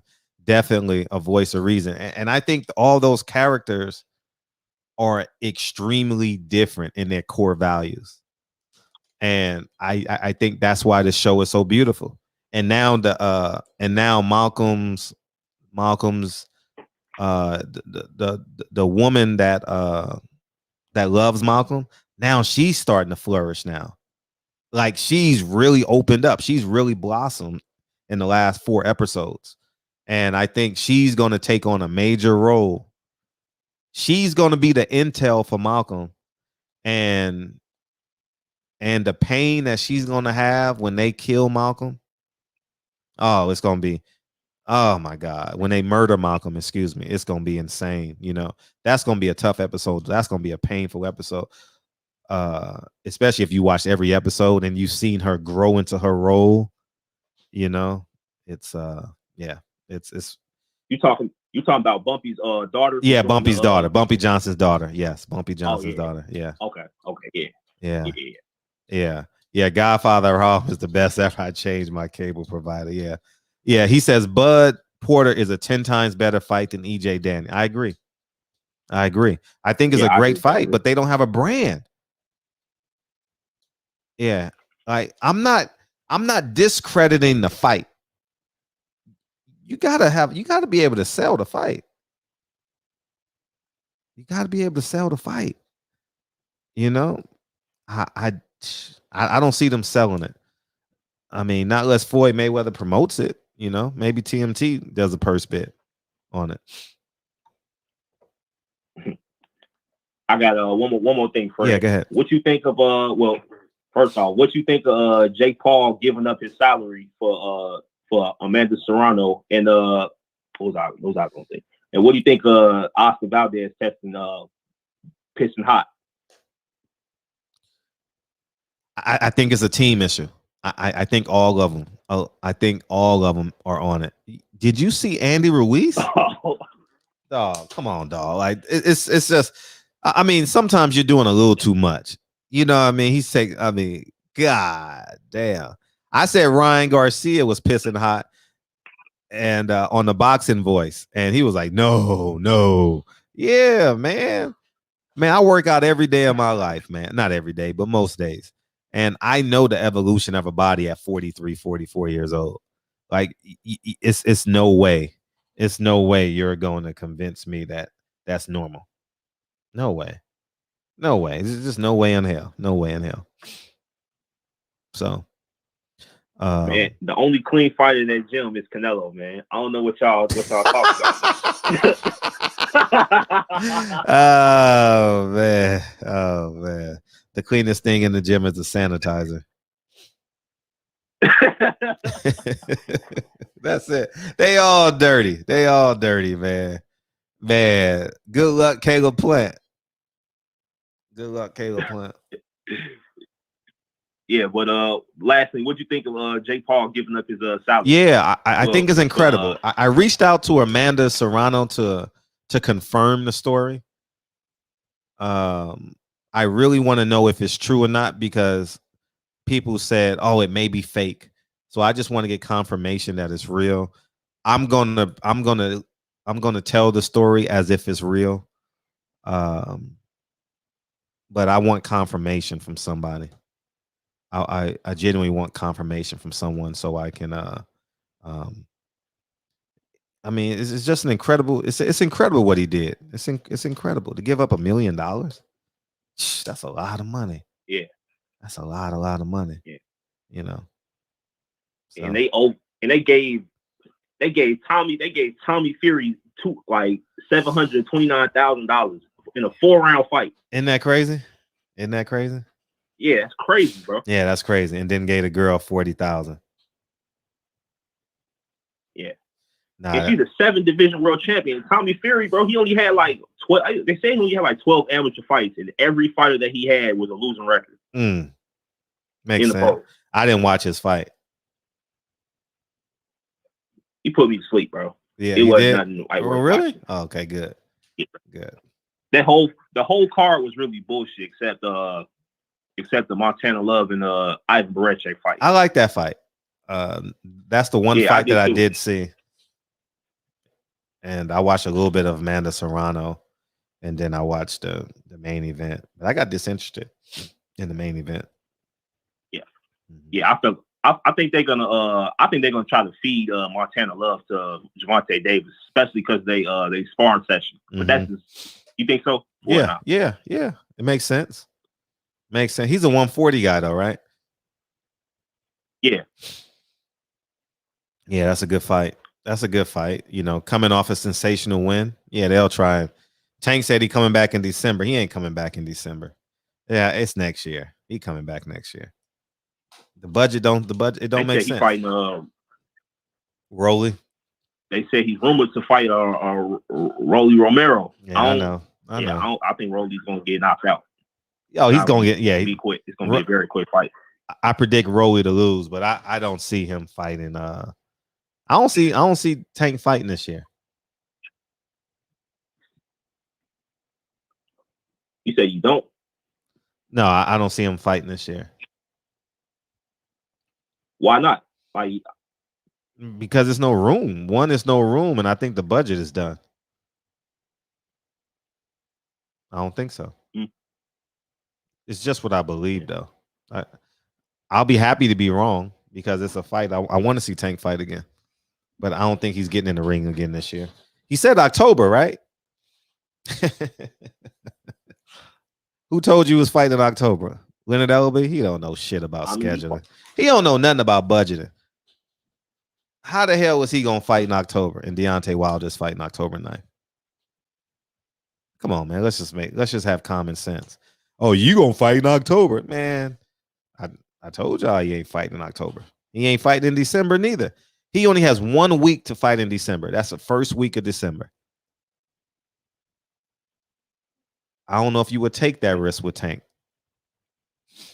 I don't know. Pay-per-view, Tank, holiday season. Do you take that risk? I mean, didn't he fight December 28th, a couple years ago in Atlanta?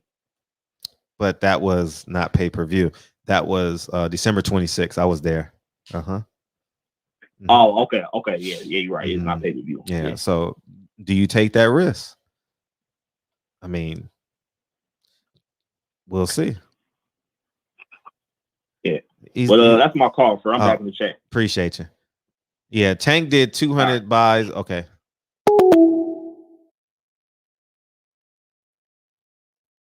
Hell Yeah, man. Big Chop, man. I love your optimism. Yes, Tank is bigger than Tank did 200,000 buys. Barrios. Let me read it off real quick. 1 second, 915. Tank did 200K buys versus Barrios. So basically, you're saying Tank is a bigger than Sean and Bud put together. 200 buys at $80 is 16 million plus gate and sponsors. Yeah, you on crack. Nah, it ain't happening.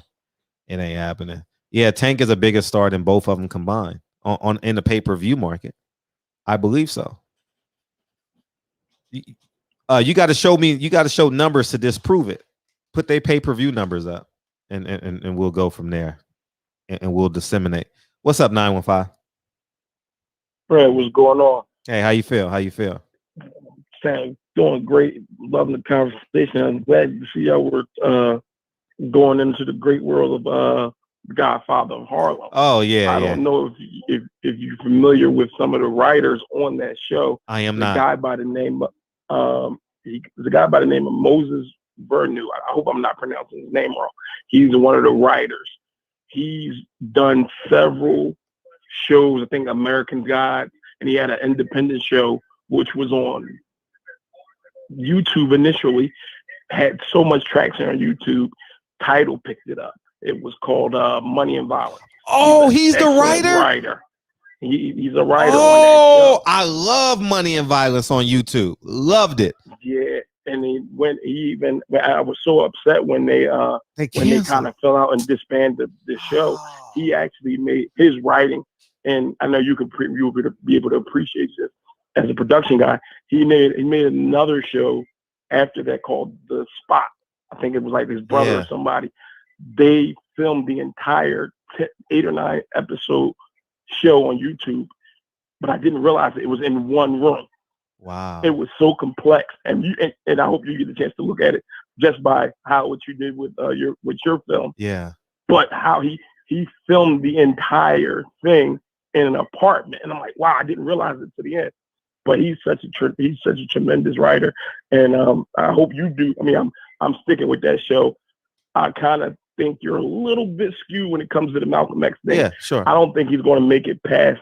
I think he's going to make it out of the next season.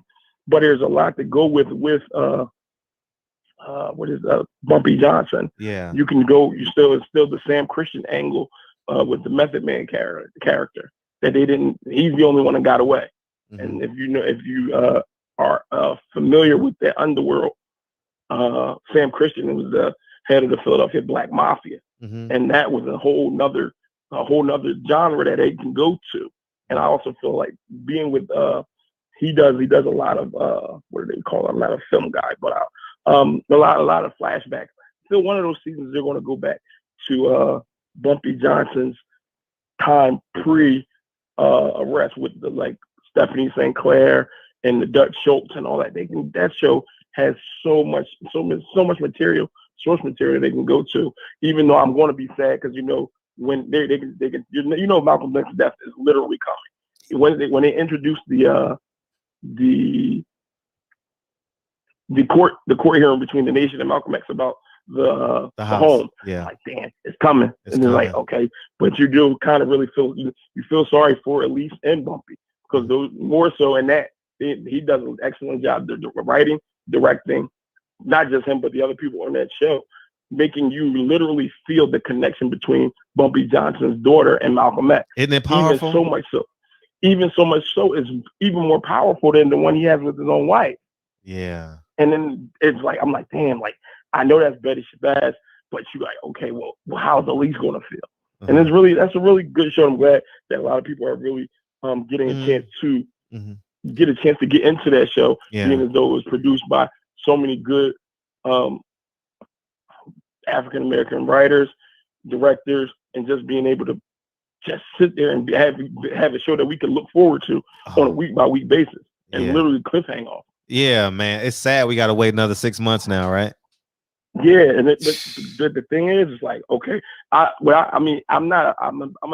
of course most people who YouTube people, but there are a lot of sometimes fillers that you can put in and the binge watch with the YouTube. That's how, like I said, I got turned on to the Money and Violence. Not 90% is BS, but every now and again you find a good YouTube series with the choppy production that has a little bit of a good storyline. Again, I'm not the most professional or went to school for filmmaker or anything, but you can tell a good story from a good story. Another one, if you wanted to get involved, is another one like low budget, Respect Life. I think that was the name of it. A good story too, along in all those same lines. And again, you'll be able to appreciate them. Probably many of the fans of your work will be able to appreciate these movies or shows because they're told from the lens of we're all real, but it's a grassroots story. Camera right there. So that's something I hope a lot of people check out. Another topic, if you don't mind, I was listening to the caller you were saying about the Bud and Spence fight. Yeah. How do you think? Would you think that I was thinking, and it's really out of the box, that I really feel the same way that you do. The fight can only sell in Nebraska, but I think that boxing needs to tap in to other different venues in different areas, like Jake Paul and Logan Paul did. They need to start getting with other sports. Boxing, some cards can't stand alone. Some cards can't. You can have 2 or 3 good undercard matches and then the main event. But what happens when you can't put a good undercard together? When you do, when the only fight is the one fight that you want to see, what do? Put a crappy undercard together and just hope it comes out good? No. Don't you take that fight that the boxing fans want to see Sean Porter? Not want to. We're starved for it. Yeah. Boxing fans with Bud Crawford, Sean Porter. Yeah, we'll watch it. Will we pay for it? Who knows? Imagine that fight being on either after a University of Nebraska game in Nebraska Stadium with their rabid fans. And then if all they have to do is boost the tickets up $10 or $20 and it'll pay for the revenue right there.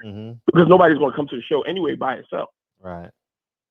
So if just people in boxing just don't look outside of the box, we're going to have so many things like Bob's not going to continue to pay for things that he's not going to make money off of. So what does the boxing fan do?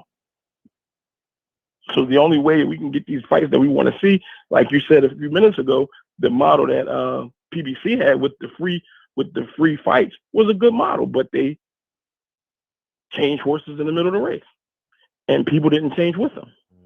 So hopefully that there could be some, I don't know what it had to take, or new blood by having new voices in there to try to do something different with boxing. But I don't want my son, because I'm grown, my son's 4, he started to like boxing. I don't want him in 18, 20, 23, 24 going through the same issues that we have now, where we can't see fights that he want to see.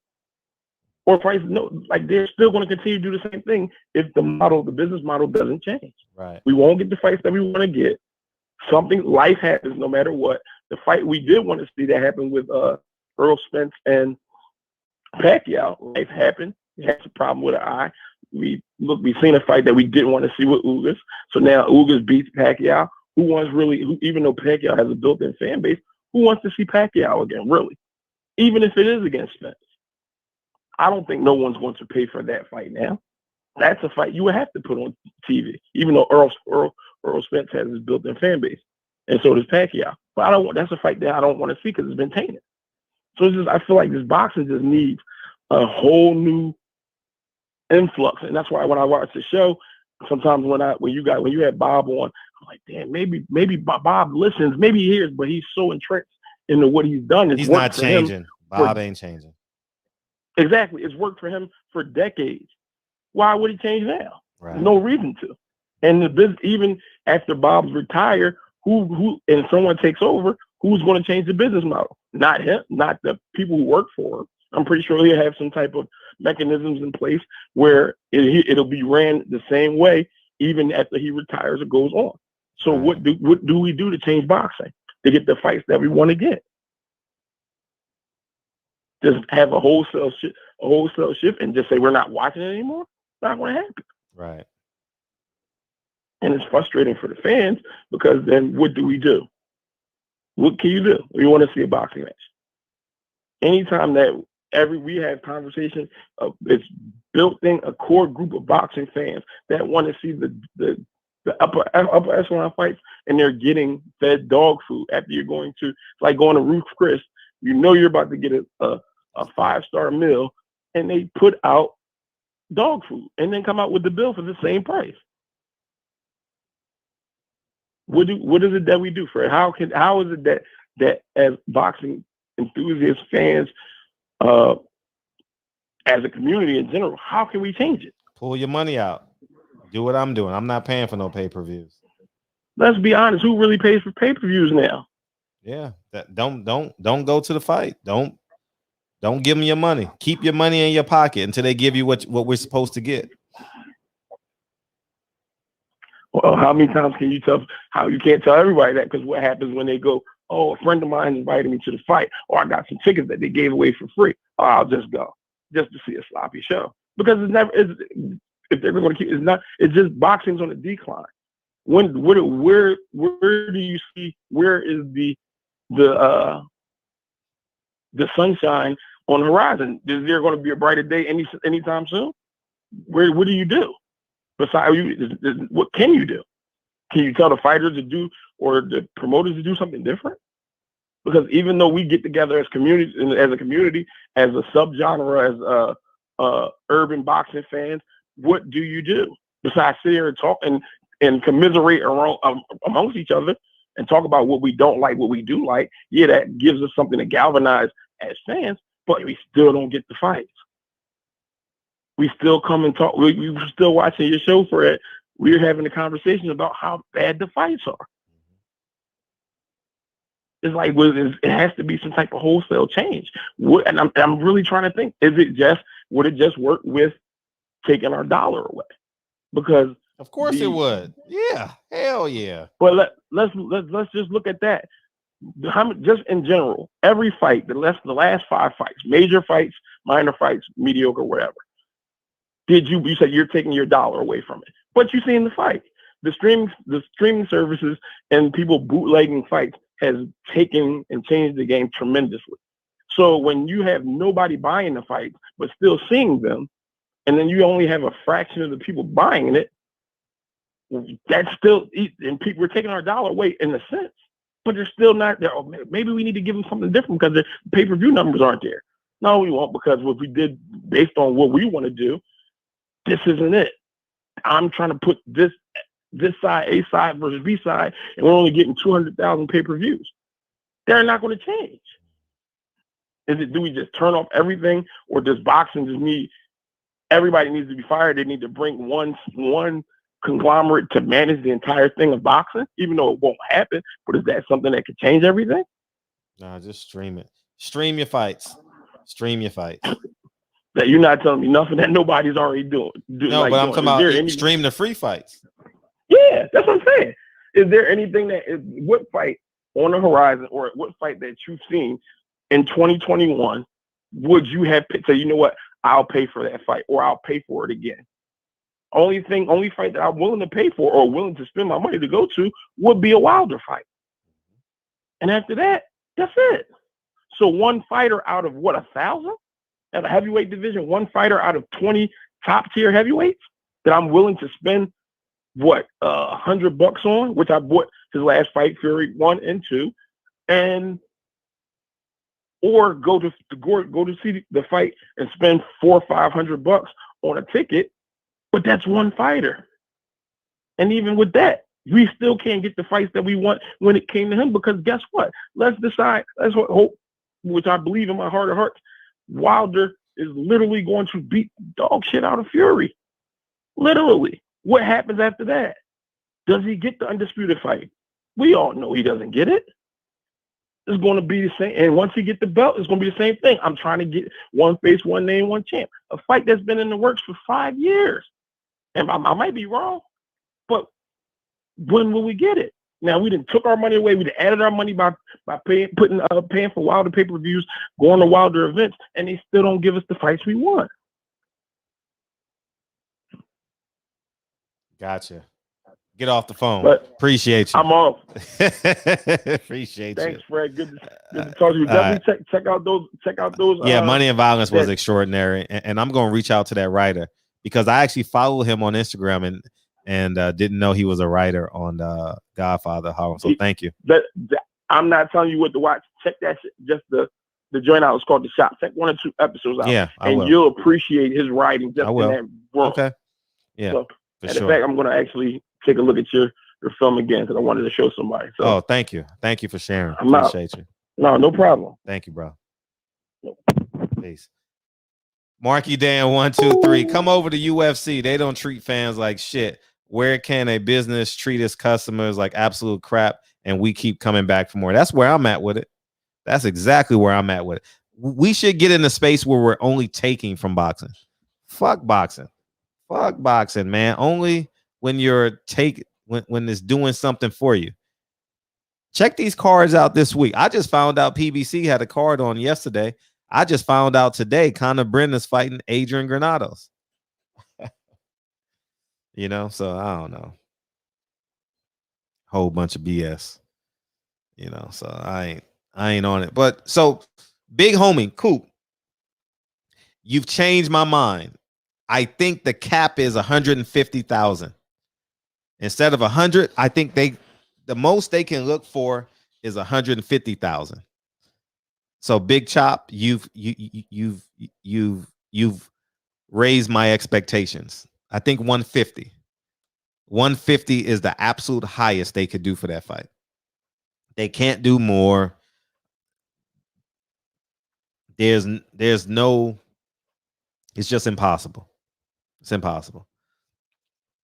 And I think 150,000 is going to be hard. And if that's pay-per-view, that pay-per-view has to be in December. And it can't be the first week of December because you got the Heisman. Well, if PBC does the pay-per-view, let's see, it's September, October. So that would be Tank's date. So Tank ain't fighting in December, huh? Tank ain't fighting this year, y'all. Hell no. He's done. Tank is done. He's fighting next year. So I don't, man. Boxing is just a piece of crap, man. They ain't giving us nothing. They ain't shit. And we just keep on going back. You know what I mean? Like, it's such an abusive relationship. How come we can't get Demetrius Andrade versus Jamal Charlo? It's the only fight in a division that has any value. Make the fight. There's no other fight you want to see at 160 besides Jamal Charlo and Andrade. I don't care that your promoter don't like him and he bailed out. Yada, yada. It's the only fight at 160. The only fight. If you can tell me another one, I'm willing to listen. 126. 122, kudos. I think Al Heyman and Steven Espinoza are doing a hell of a job at 122. I think they get an A++ for 122. 126, I think it's an absolute failure. I think Al Heyman failed at 126. I think Bob Arum failed at 126. He didn't. Shakur Stevenson never fought Valdez. I think that's an absolute fail. 130, Bob Arum, not an A. But he has given us 2 really good fights at 130. Tone Brown's favorite fighter and Oscar Valdez, and you got Jamel and Shakur. So that's pretty close to an A. 130 on Al Heyman's side. That's Chris Colbert in them. Bullshit. That's straight hogwash. Everybody's failed at 135. Maybe Bob gets a little bit of a higher grade because Teofimo fought Loma. But outside of that, I think everybody's failed each other at 135. 140. Bob unified at 140. So The only place you can get is an A there. I think Bob Arum gets an F at 147. I think Al gets like a. Well, you can't blame Al for the injury. So, what grade would you give Al Heyman at 147? What grade would you give him at 147? Maybe a B. Maybe a B. Give him a B. 154. I mean, Al Heyman is the only show in town at 154. I would give him like a B. I would give a C plus B for Al Heyman. Everybody else gets Fs. 160. Al Heyman gets an F. Eddie Hearn definitely gets an F because he got two of them. Actually, Al Heyman would get a D. Eddie Hearn would get the F because he has two of them. C plus B. Yeah, somewhere in there, right? Somewhere in there. Al Heyman gets an A minus at 147. Well, I mean, if they could have made that Keith Thurman Earl Spence fight somehow, some way, definitely get an A. Yeah, give him a B plus. Yeah, he's good in there. 168. 168. Eddie Hearn. I think at 168, Canelo gets the A. Everybody else is just fans of 168. I think Canelo gets the A plus. He done fought 4 times this year.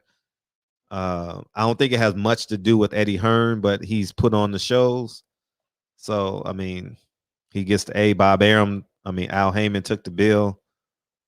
175. Bullshit. Heavyweight. I just skipped over cruiserweight. I don't even know who's there. Heavyweight. Nobody gets a grade. Everybody gets an F at heavyweight. Everyone gets an F.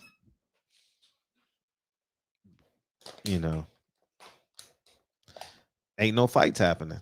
These guys ain't fighting each other. So Tank versus Gary Russell should have been. They want to make some money. I think that's a fight that's profitable. I think that's a fight that's really profitable. I really, really believe that. And so I think Bob Arum Bob Arum gets an F at 126. Al Heyman gets an F at 126. I think Al Heyman gets an A plus at 120. I think the best division right now. Well, we're gonna get closure at 168. So kudos to everybody. Kudos to Al Heyman for making that fight at 168. And kudos to Al Heyman for 122. I think Al Heyman. I actually think during COVID, I think he's done a hell of a job at bringing 122 to life. I really believe that. Steven Espinoza and Al Heyman. So they get credit for that for sure. 126 has just been a terrible disappointment, dog. Abner Mares, Leo Santa Cruz didn't have to fight a second time. That was just a whole bunch of bullshit. But yeah, so that's where I'm at with it. I'm just judging it off of COVID in this year. People don't remember before COVID, people. But I did grade 147 with the Sean Porter fight with Earl Spence, Sean Porter. COVID came, Earl Spence got into the accident, and then because Danny Garcia was supposed to fight him January 25th, right? If it hadn't been for the accident, and then Earl Spence eye injury. So you can't. I refuse to blame Al Heyman for the injuries. That's just not fair to him. You can't blame him for it. The fans just get more and more disappointed. Yeah. So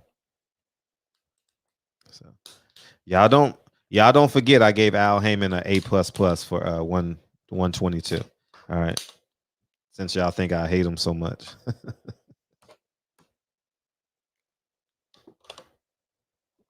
Just tell the truth, tell the truth. Don't forget I gave Bob Arum an F at 126. All right. Don't ever forget that in your life. Don't ever forget it. Oh, Kyle, you ready, man? Kyle, you ready? You ready to get out of here, man?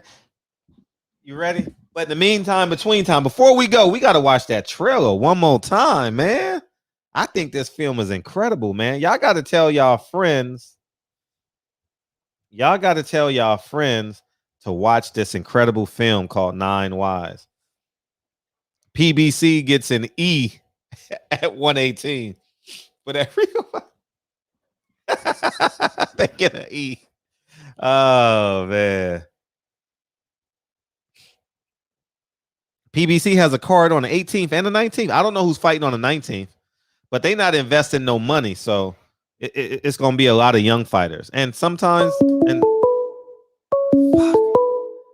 man, you got, why did I leave the phone lines open? God, I forgot that. Yeah, man, hurry up. Yeah, Fred, what's up, man? Hey, what's up, man? How you doing?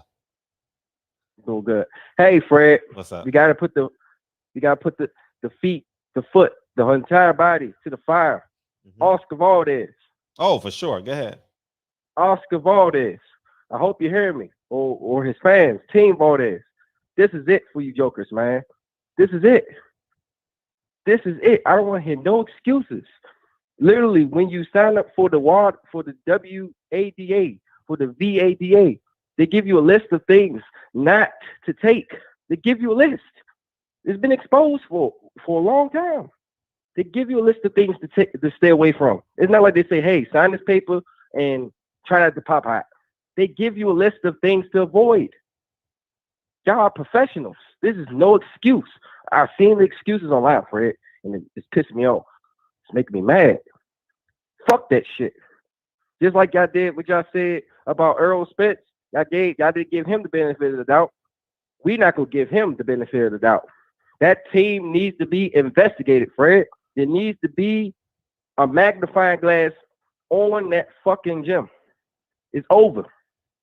It's over. There's no excuse for this bullshit. First, it's the beef. Now it's the tea. What's next? What's next? What's the next thing? That gym is full of frauds, Fred. It's full of frauds. Andrew Ruiz lost 30 pounds in no time. What the fuck is going on?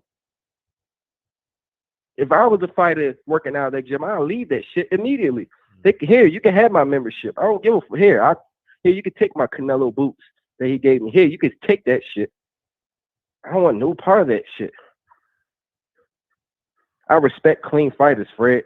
I respect them a lot because it's harder to fucking do it when you got so much pressure on, so much things on the line, and you got these people who tell you, hey, take this, take that, you'll get a better advantage. No, fuck that. I respect the fighters say, no, I don't want that shit. I'm going to get it out the mud, I'm going to kick this guy's ass, and go home with my check. Shout out to the people who put this shit out there, man. They could have kept quiet. I heard Bob Arum was mad, and Mike Carpenter and a couple of people at ESPN. They shouldn't have hired his fucking ass. They know they Mike were? Carpenter. Are they mad at him for what? He put out the Valdez. He put it out there, the news. Oh, he didn't want it reported until all the facts came out, till he get his B sample out. Man, Bob, that's why he was upset. Please, Bob. Man, Bob, go. That's our job. Shit, that's our job. Now, hey, don't be mad at us, Bob. Don't be mad at us, man. This is sport. Look, I'm gonna be honest, Fred. I'm gonna cut this shit real quick. I'm gonna be honest. I for a long time I believe a lot of the top athletes in all sports are on some type of shit to get an advantage. I mean, I've talked to people before who was in different industries, and they say it's common knowledge. It's common knowledge that these people are on something. It's literally common knowledge. And anybody who thinks, nah, man, not this guy ain't on it, that they are fucking sadly mistaken, very naive. People forget Sugar Shane Mosley, a legend, Hall of Famer. He admitted he was on steroids. We don't know how long, but he admitted it, and he never got caught. Think about that. For all you people listening or watching it, he never got caught. Never. But he admitted he took it.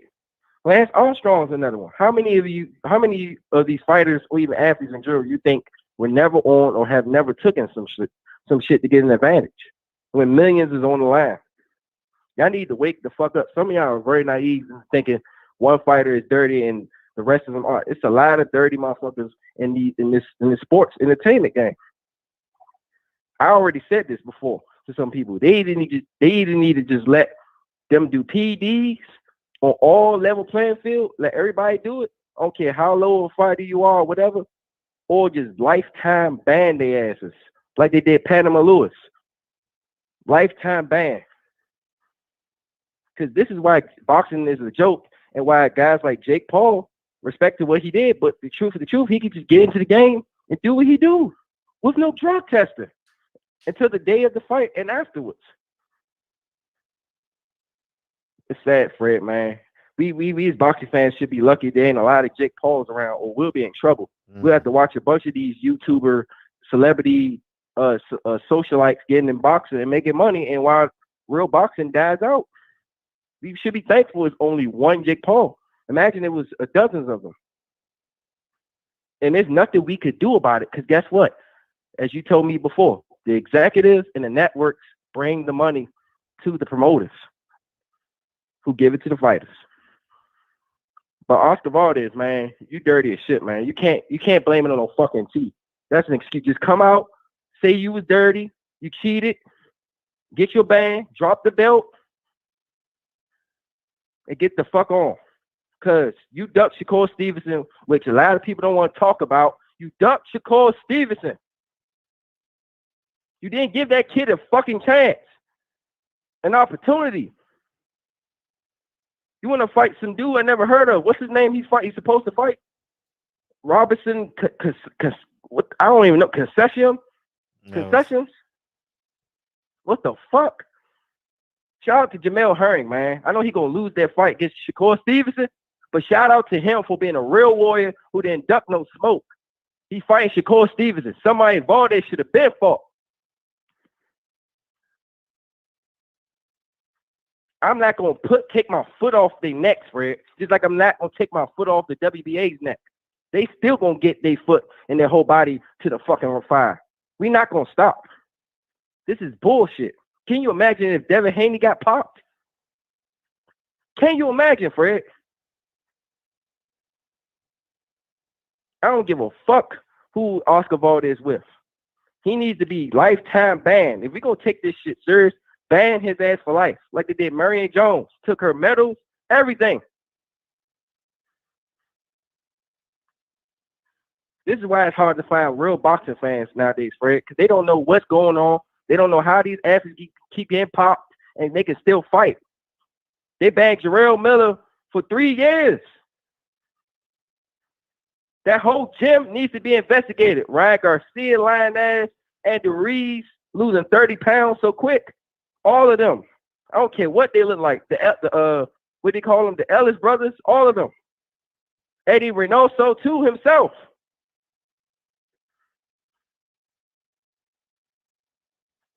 We as boxing fans need to put our foot down. Either stream the real fighters, the clean fighters, the one that take the risk, or don't pay for none of this bullshit Mickey Mouse. Stream real fights. Stream fake fights. Bullshit fights, and watch the real fighters. Shout out to Brandon Figueroa and Stephen Fulton, Raíz Salim, Danny Ramon, real fighters. Never got popped. Those guys I respect. And that's my call. And shout out to Deontay Wilder, Shakur Stevenson, Earl Spence, Devin Haney, real fighters who never got popped, who put their hard work into the gym. And honestly, if any of them got popped, I would keep that same energy too. I don't give a fuck. And that's my call, Fred. We gotta oust these motherfucking jokers. This is bullshit. I'm out. Oh wow. L-Dub, Aleem is not fighting Roman now? Who's he fighting? Who's he fighting? Damn, I was looking forward to that, man. That would have took Aleem till he got to fight. Well, it does. Hopefully, I know he's fighting on the card, though. I know Aleem is fighting on the card. So that'll be good because Aleem is going to put on the show. And yeah, I remember late last year, I said Showtime needs to invest in 122. And voila, magic. Anyways, man, we going let's watch the trailer one more time. If you ain't got the movie, I don't know where you been. Where you been, under a rock or something? Where you been?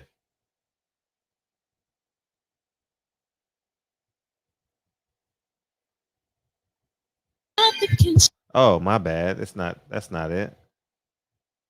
That's not it. Let's change that. Let's go here.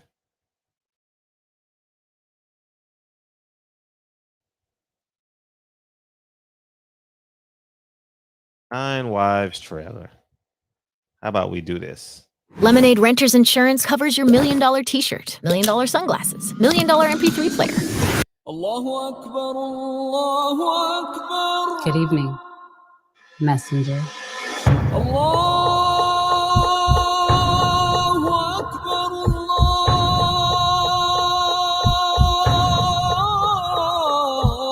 You convinced us that you were the last messenger.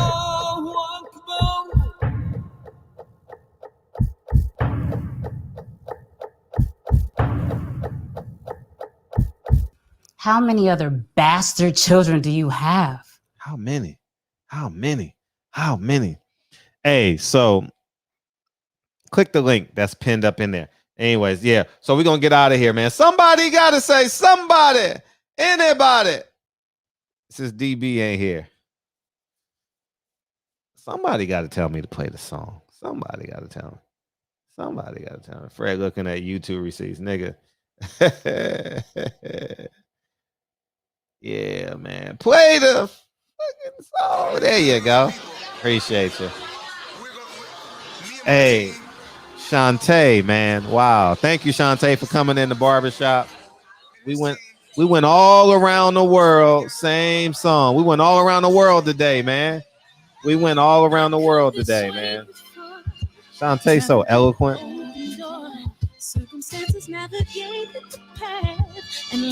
Tomorrow is just us.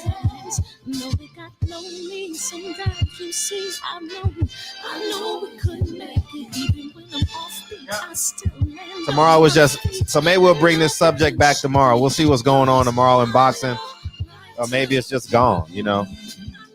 If I'm actually Terrence Crawford and Sean Porter, you know, if I'm them, I would talk so much trash.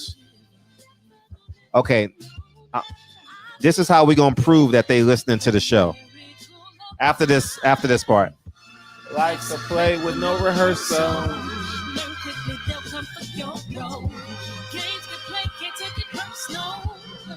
Cause the devil is a lie. I'm telling you the truth. It's all in what you do. Some things you gotta do. Hey. People, Hernandez, what's up?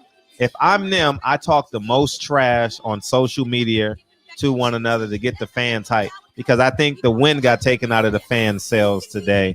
You know, I knew it was going to be an extension because that's just what boxing does. But see if they talk trash on social media every day. Watch. Sean Porter, Terrence Crawford going to say something. Sean Porter going to watch. Something gonna happen on social media. Watch. Hey, I got a question. If you're a gangbanger, for real, this is a real question. If you a gangbanger and you die, do you want a gangbanger funeral? I'm just curious. Bobbing and weaving, they changing up like the seasons, indigenous to the grind. So I do it for all my people, jabbing the competition, back up against the ropes, you fighting for recognition. I'm fighting just I just had that thought. Like, if I was a gangbanger, I don't want no gangbanging funeral. If you're a Crip, don't wear blue. Hell nah. You know what people gonna say? Oh, he was a gangbanger. Hell nah. Don't wear red. Nah, man. Treat me like a human being. Treat me like a human being, man. Wear a suit. You know, I drive by Angela's funeral home every day. That's why.